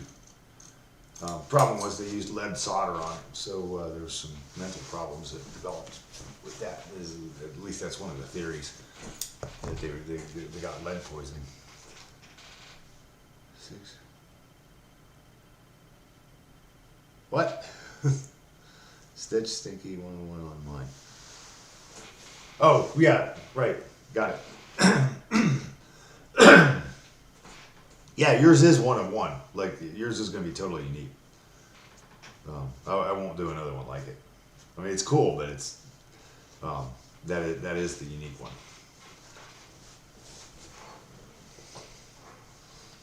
That's going to be cool, man.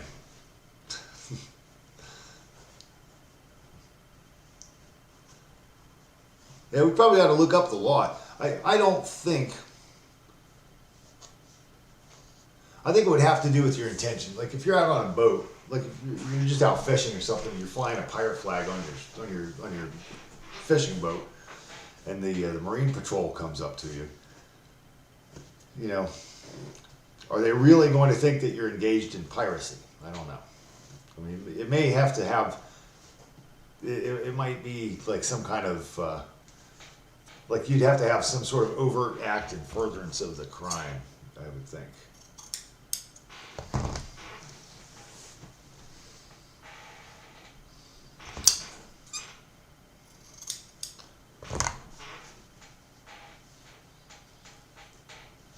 Red thread. Oh, okay. Yeah, sure, I'll do that.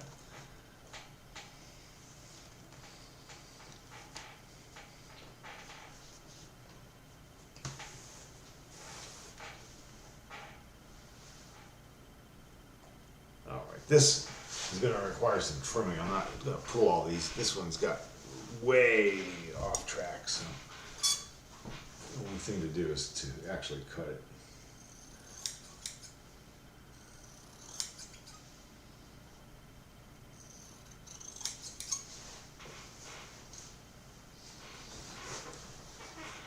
If I don't do that right away, like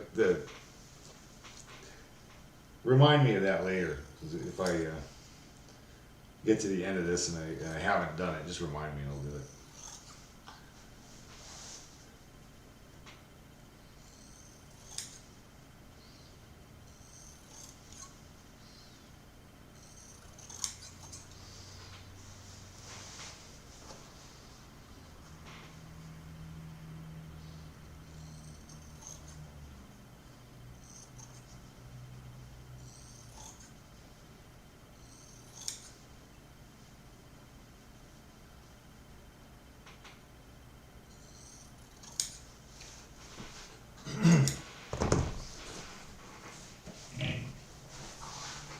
All right, here we are. Right, we got some. There we go.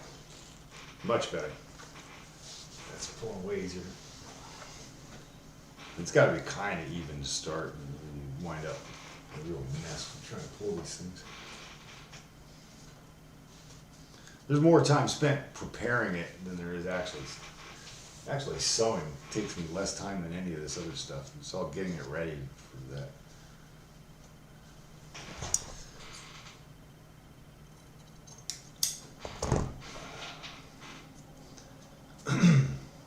Actually, stitching is pretty quick.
Oh shit.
Oh yeah, I can't wait to see these. That's the thing. Like once you start a thing like this, and to start it, you really have to have, or I do anyway, I have to have a picture of the finished thing in my head, you know, and so then it's just okay. What do I have to do to get from here to there? And like so, you start thinking it through and turning it over in your head, and you know, in my mind, this thing's already flying outside of my studio. You gotta fly courtesy flags, flags registry, quarantine. Yeah, I don't know. I mean, I think they'd have a hard time. Okay, well here's an argument against that. Maybe say courtesy flags, quarantine, etc. Those are all legally defined. There's nothing that's because piracy is illegal everywhere through all time. There can't be a legal. Maybe I think there cannot be a legal pirate flag because, well, pirates don't follow any laws. So, if the, you know what I mean? Like, if you're legally required to fly a quarantine flag, for example, that's one thing. You can't be, like, nobody's going to write a law that says pirates must fly a pirate flag because the pirates are going to just say, go pound sand. I'm not following your rules. I don't have to fly a pirate flag. And I think a lot of them probably didn't. They probably just flew false flags. They'd say, oh, look, we're a Dutch merchant or we're an English merchant, and here's the Dutch flag or the English flag, and then they haul them down and throw up the, you know, whatever, you know, they fly the, you know, this flag or the, you know, the red no quarter flag or whatever. And they were all different. I mean, there's so many different ones. So I don't know that you could make a distinction for a pirate flag, like, because there isn't a legal pirate flag. There can be a legal, and I'm just making this up. I don't know. I don't have any knowledge of this, but I am going to check into it because it's an interesting question. But like, I don't think you could. There's no way to require pirates, since they're outside of the law everywhere. You know, the enemy of mankind, hostis humanus generi, the enemy of all mankind. You can't require them to, like you can't say, in order to engage in legal, you know, in order to engage in piracy, you must fly a pirate flag. So they can't require it. So to fly one can't be proscribed, I think. I don't know. Maybe there's some better argument for that or against it, but that's the best I can do offhand. I mean, I guess they could say, if you're flying a, you know, a black flag with a skull and bones, you are assumed to be a pirate. I mean, it wouldn't look good for you if you were engaged in piracy and you got caught, you know. Like, I don't think the Somali pirates fly flags, which is part of the reason I have a real problem with them, because they're you know, they're not cool. They got no style. If you're gonna be a pirate, be a freaking pirate, man. Fly the flag. Get that Jolly Rouge. We have almost got it on this line. Let's see here.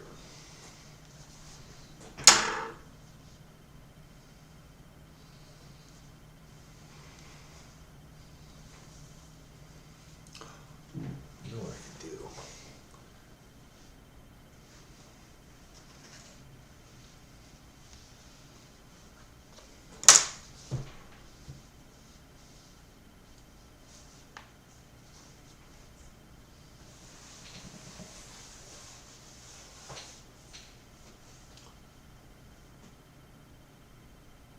Awesome. All right, that one's good. Next, let me trim this off first before I go to the other edge.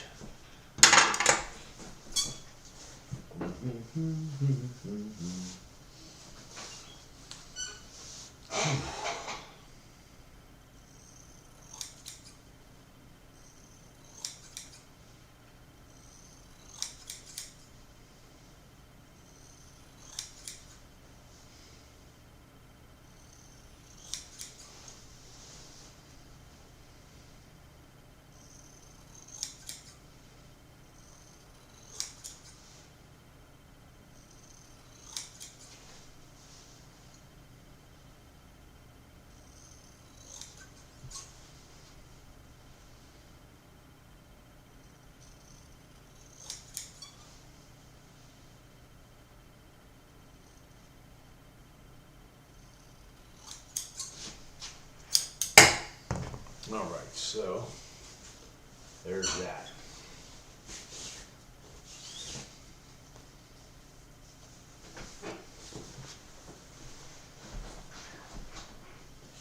Short edge.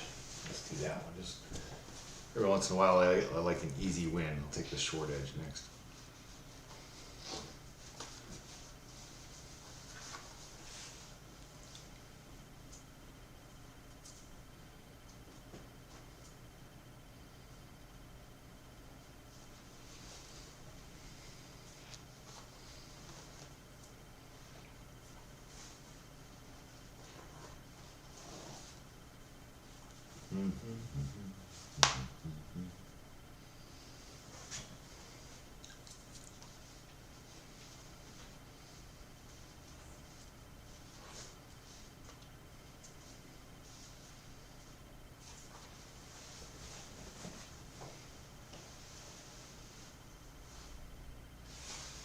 And that's that. That was easy. Good.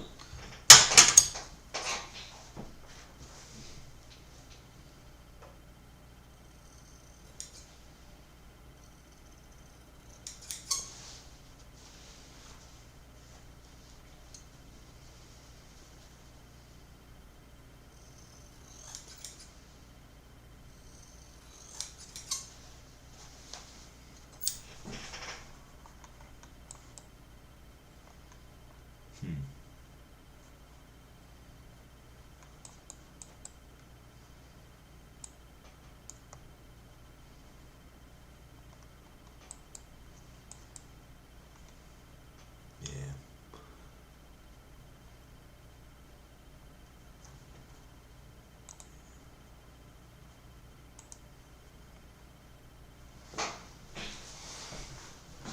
The more I look at this picture, the more I like this thing. Brandishing is illegal in Texas, so yeah, it could be. I mean, thinking it through. You know what? That's a question for legal vices.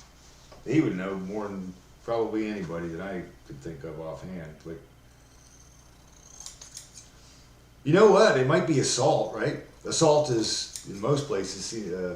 I think putting someone in fear of injury or great bodily harm, something like that. Like if I draw my fist back, like I'm gonna punch you, and I say I'm gonna punch you, and I can do it. Like I think you can't.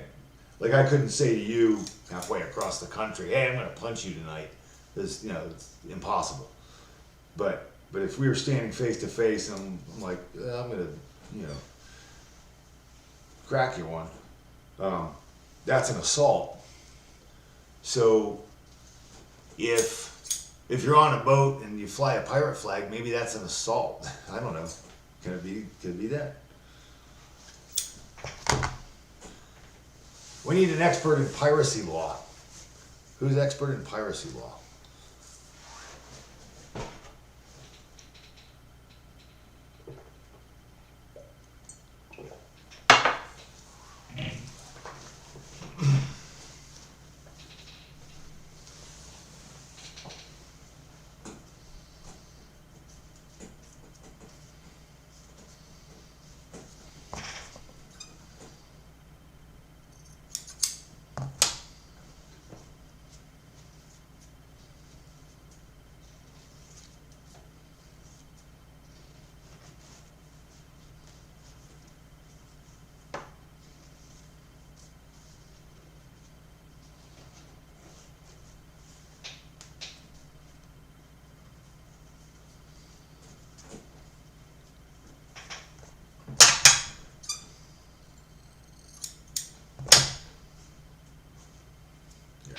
Right?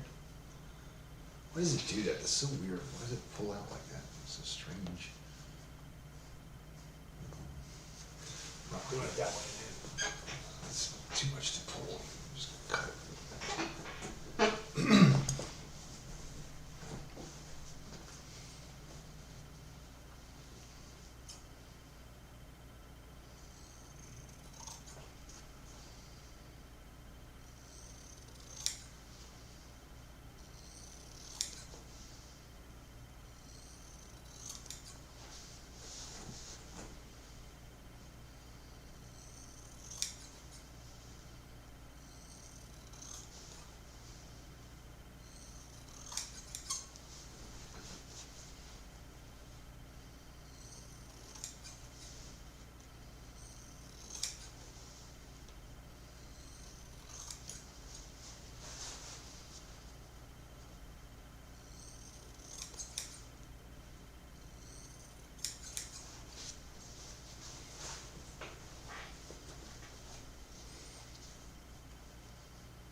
Come on.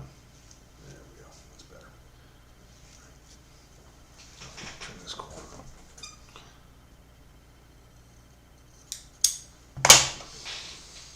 It's always hardest to salvage edge because it's really tightly woven there. It's a special kind of weave, and it doesn't let them just pull off. There we go. This is good now. Let's see. What's the rest of it look like? I think this is the last edge. And then it's on to doing the hem. And the more fun stuff. Well, this setup is so tedious, but it's necessary, I think.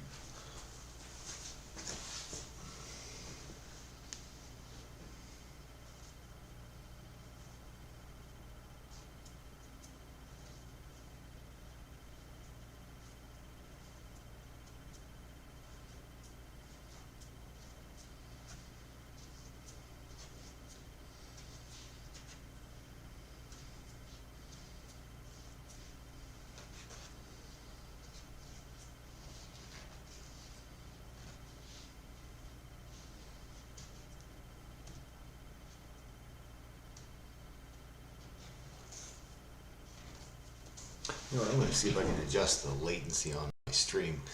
I've got it set to. I was in the other room and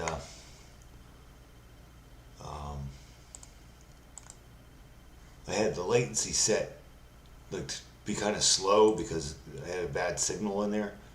But there's so much of a lag. Like when I do stuff on the screen, it's like a minute later that I see it, and I also see the chat. Like the chat, it's not live for me. Output. See how I fix that. I don't know.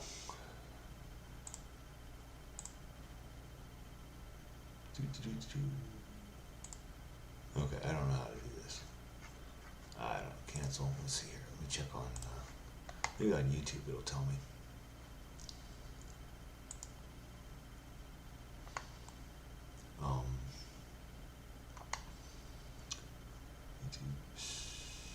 YouTube channel. I don't know if it's going to do that or not. Create.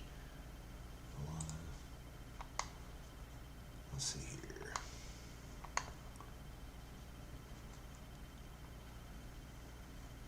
Is there a way? Stream health. How about that? Stream is healthy. Excellent. See, that's good.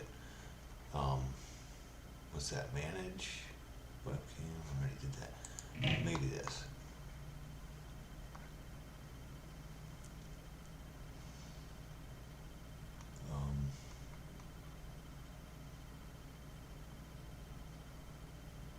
No customization. Message delay. No, I don't want that. Yeah, I don't know. Cancel. Manage, maybe? Oh, never mind. Cancel. I don't want to do that. Well, I'll figure it out for the next one. Because I don't want to have this delay in here.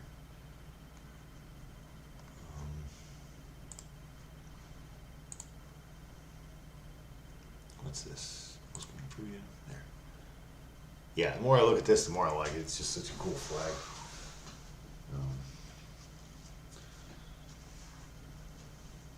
I mean, that might be just a quick Google search. Is it illegal to fly a pirate flag? I can't imagine that it would be. Maybe in some other country, you know, like maybe if you're like in Southeast Asia, you know, like Indonesia, you know, they've got a whole bunch of like a modern piracy problem, and the guys are flying pirate flags, maybe, but I think these are such historic artifacts, you know, like now I don't. Oh, that's a clean edge. Good, I'm done. You just gotta trim it. Like, because these aren't in common use today, maybe that's why it's not. But I don't know. It's a neat question. It's funny.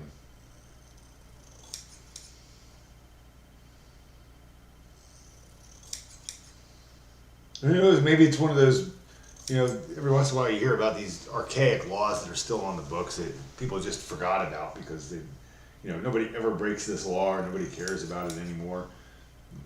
And so there is somewhere on the books, you know, it's a terrible crime to fly a pirate flag on a fishing vessel or on a small boat or something.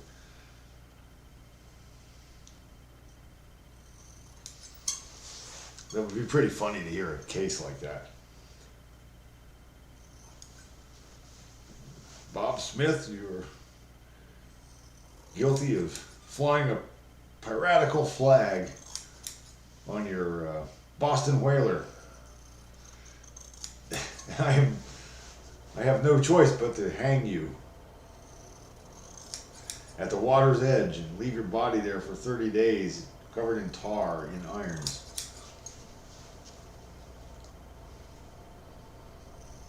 Here in 2024.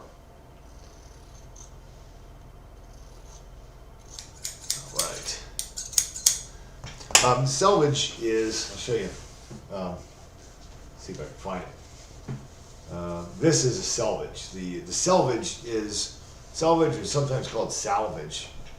You see, you know what, let me fix this screen here so you can see the camera better.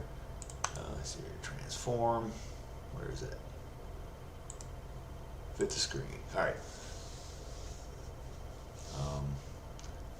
It's this edge. You see, there's a difference in sheen. This top ½ inch or so. It's a slightly different weave, and And I think what it is when they're weaving the fabric, the shuttle goes back and forth, and I think they weave in. I don't know actually how they do it, but like this is common in all the materials that I use. Well, I think this is either cotton or it's a cotton blend. I don't know if it's pure cotton. I think it is, but definitely in linen. In fact, let me grab a piece of my linen because it's really visible on this stuff that I was using for that tent. I'll be right back.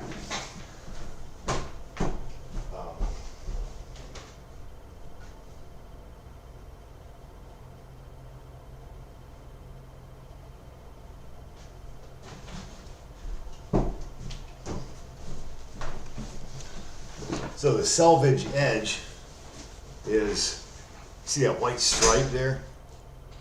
Like it's not always, like with that cotton stuff, it's not, it doesn't look like a different material, but this is like a definitely distinctive, different color, so you can see it real well. And I don't know exactly how they do it, but it's somehow, it keeps the fabric from fraying, I think. I think that's its purpose. But they've been doing it for a couple hundred years, so I think it's just a byproduct of the weaving process.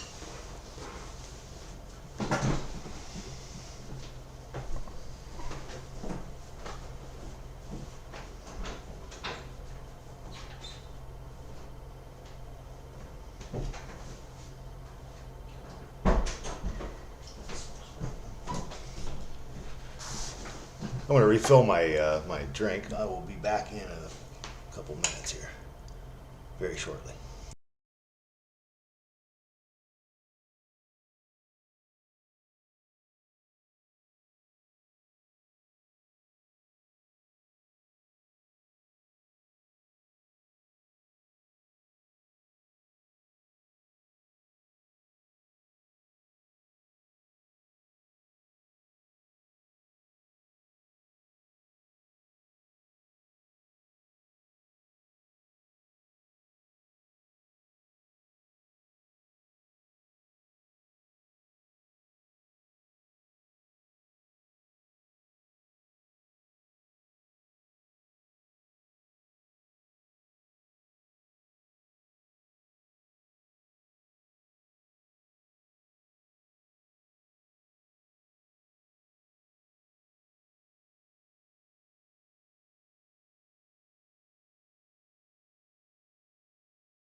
I was talking about the selvage edge, and I think when they're weaving, you know, they're throwing the shuttle back and forth, and it throws the shuttle back and forth. And I think at the, you know, the very edge of the fabric on each side, it creates a finished edge that stops it from fraying and stuff. But I think it's just a byproduct of weaving. I don't know of a material called selvage. There probably is one. I just don't know anything about it.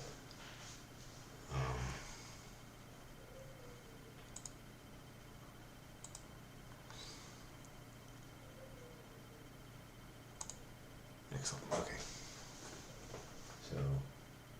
So these are ready to go. I'm ready to start hemming up the edges and stitching the bodies up. Oh, still muted? Testing, 1, 2. Is that all right? I'm going to put my hand up just to mark because there's a delay.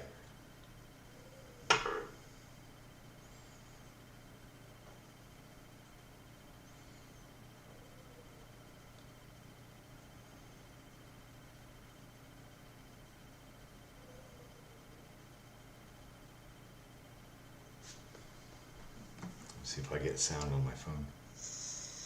Yeah, I have sound on my phone, so I guess it's okay now. 1, 2. Yeah, all right. All right. That should be okay now. My phone's getting sound, so I think I've corrected it. I mean, my equalizer here shows that it's putting out sound. Is your phone or your computer muted?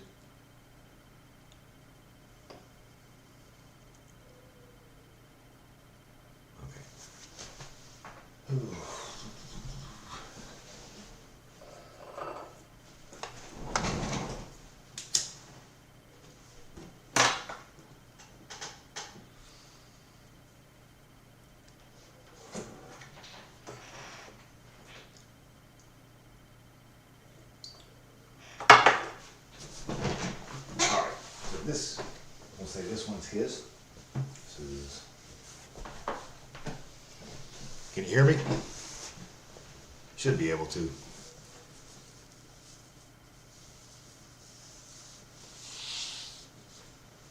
So this will be yours. I'm going to trim this woven edge off. I'm guessing that you can hear me. I don't know for sure. I have to fix this lag though. Maybe there's a bigger video.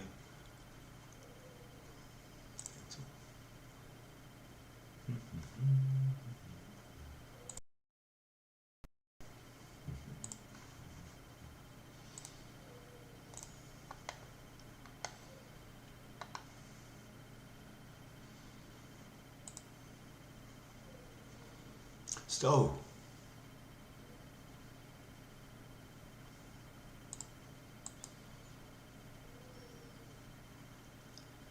Okay, so I just figured it out. When I'm setting up the stream, I can adjust the latency. And I think that's the lag here. I have it on low latency. Ultra low latency seems to be maybe where I want to go. So it's because like right now I'm lagged with the comments, and so there's always a delay between what I say and then what you see, and vice versa.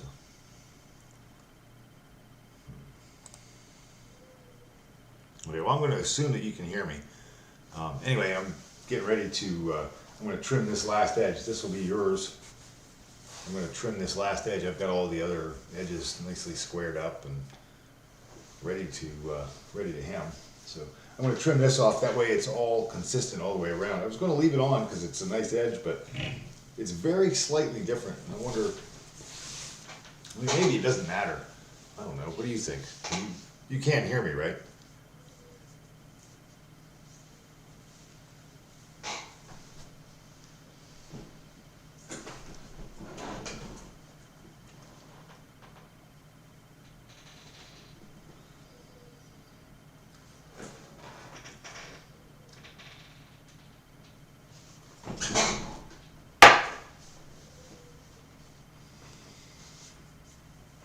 Yeah, if I was just doing one, I would do it this way.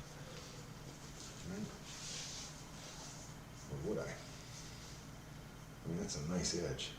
But you know what? It's going to be different. Hold it up to the light. If I cut just on the inside of that and then pull threads, it'll be cleaner. It'll look better. Okay, okay, great. So, what I was saying, here's the selvage edge. Let me turn this, I wonder if you can see light behind it. It's more visible. I'm going to hold this fabric up to the light, and you'll be able to see there's a difference in the opacity of this thing. So I'll move the camera, try to move it slowly so you don't get seasick. But you see that difference in the opacity of it.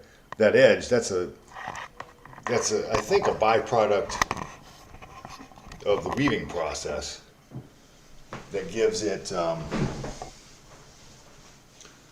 it's just very slightly more thick and more stiff than the rest of the fabric. So I'm going to trim this. This is yours, this piece. And I just picked it at random. They're all the same at this point. But I'm going to trim this off because yours is vertical. I'm going to trim this off and I'm going to make a hem here. Normally, you don't need to hem these because it's, what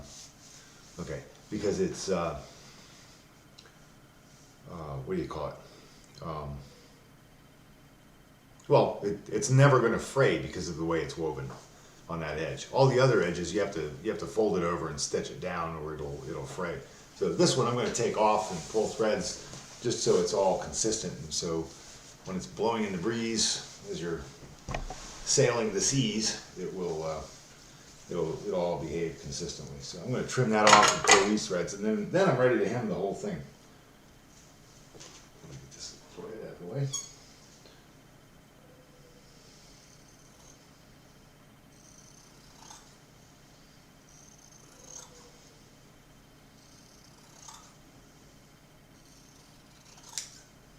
There we go.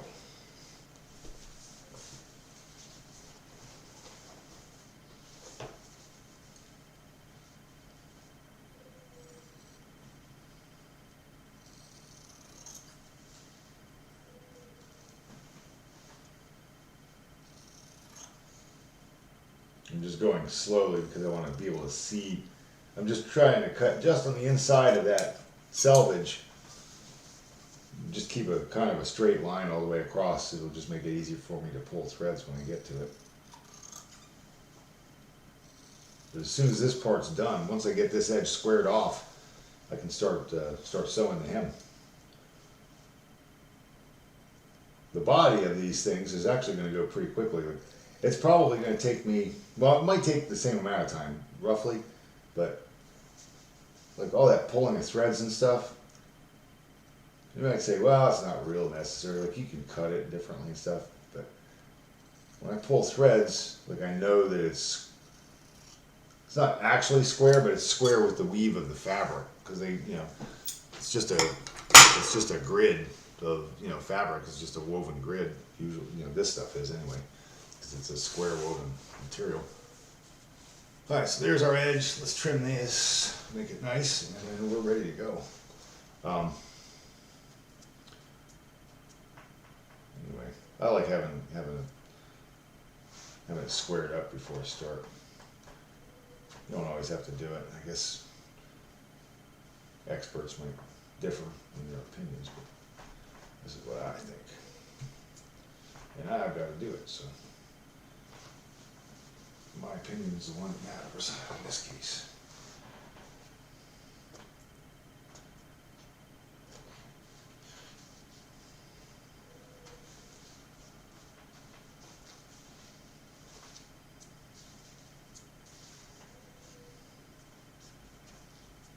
All right, and that was that, I think.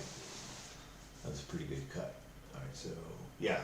All right, so that's all there was to that. So I'm just going to trim that clean, and then I can iron these down and start stitching them up. Now we're gonna start flying here.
Use it on the leader side since it's robust and keep.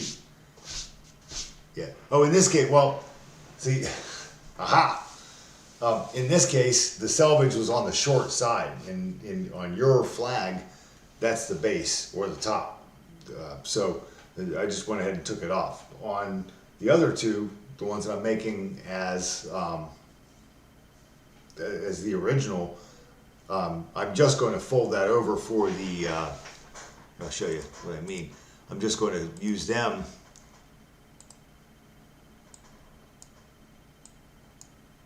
I'll just go up there. I'm just going to use that on you preview. I'll tell you in a second here. Now you should be, when you see this, I'll say it now. Yours was on the short side, which is, actually I want to bring your image up, right? View, image. Edit. Let me bring this picture up. There we go. Full screen preview. So, in the case of the one that I'm working on, this one, this is yours. It was either like this bottom edge or this top edge, and I think that would make it flap weird. So I'm just gonna, so I trimmed it off, and then I'll fold this over and I'll just hem all the way around these sides. But on the other one, on this one, it's going to be on this short edge. So I'm just going to fold it over here, and it'll be this edge here. So I know what you're saying. It'll take the flapping better. That would be, actually, you know what? That might be,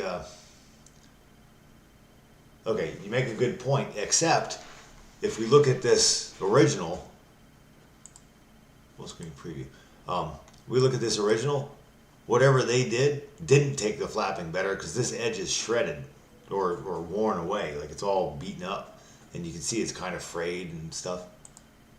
Full screen preview, like especially up here in this corner. Dang it, you stop doing that. I just want to move. All right, look. Oh, I had the wrong tool. View, full screen preview. Like right here, you can see where this got all torn up, because probably from just what you said, where it's the flapping of the wind, like it's got a 20-mile-an-hour wind, 25 miles an hour wind. It just looks a little bit frayed down here. So I think they probably didn't do that, at least on this one. But it still looks pretty clean. Like it's been pretty well protected by whatever they did to the edge. And it's so hard to see. Like I can't see. Dang it. Yeah, I can't get over that far. There we go. It's a little bit like there you go. There's the hem. That's what that is right there, I think. They folded it over and stitched it. Like I don't even see stitching on it though. So maybe it's just the same color as the material or something. I don't know. It's hard to know, So many of these things that if I'm reproducing stuff or trying to recreate something, I'm always like, man, I'd love to have like an hour to just talk with the guy who made this thing originally, whatever it is, whether it's a flag or a tent or a jacket or a shirt or something from 250 years ago. It's like, just give me an hour to pick his brain and stuff. And instead, you have to kind of look at what they did and sort of piece it out. Like what was he doing there? You know, how did that come about in that way? All right, so we are ready to start sewing. First thing, I need to find some thread. And I think I have some. I mean, I got linen thread here.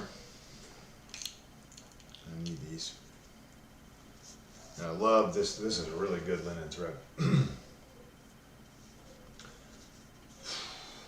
My question is, will this take the dye as well? Well, you can tell me now. Do you mind if I use this? Okay, so we've got what I think is a cotton or cotton blend, and I don't know. It doesn't. I don't think this is nylon or any modern fabric. I think this is cotton, or cotton with something mixed in. I don't know. I think this is pure cotton, but I'm not sure. I have pure linen thread. Linen typically doesn't dye as well as cotton or silk.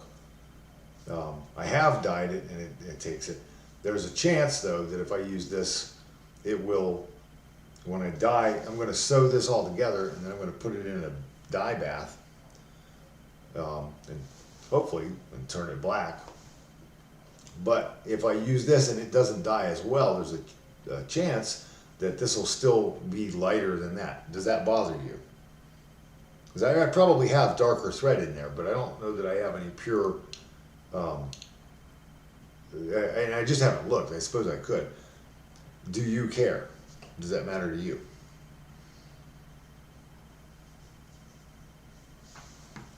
What do you think?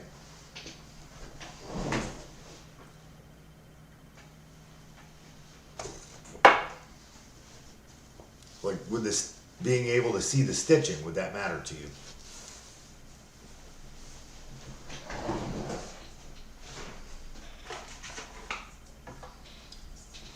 I'm going to refill my coffee. I'll be right back.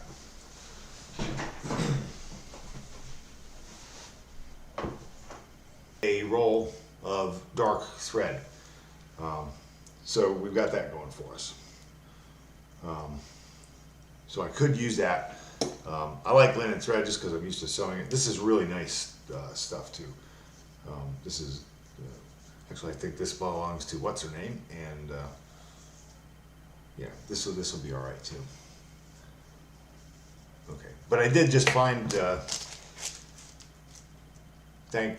We can thank my grandma for her sewing box that I inherited, and it's got needles and dark thread and pins and all kinds of good stuff in it. So I think I'm ready to get going on hemming these. My YouTube page and then refresh it. It'll say I'm going to change it to, like, we're on hand sewing a pirate flag :1. It'll be hand sewing a pirate flag :2. So give me just a minute. I'm just going to end this and change the setting and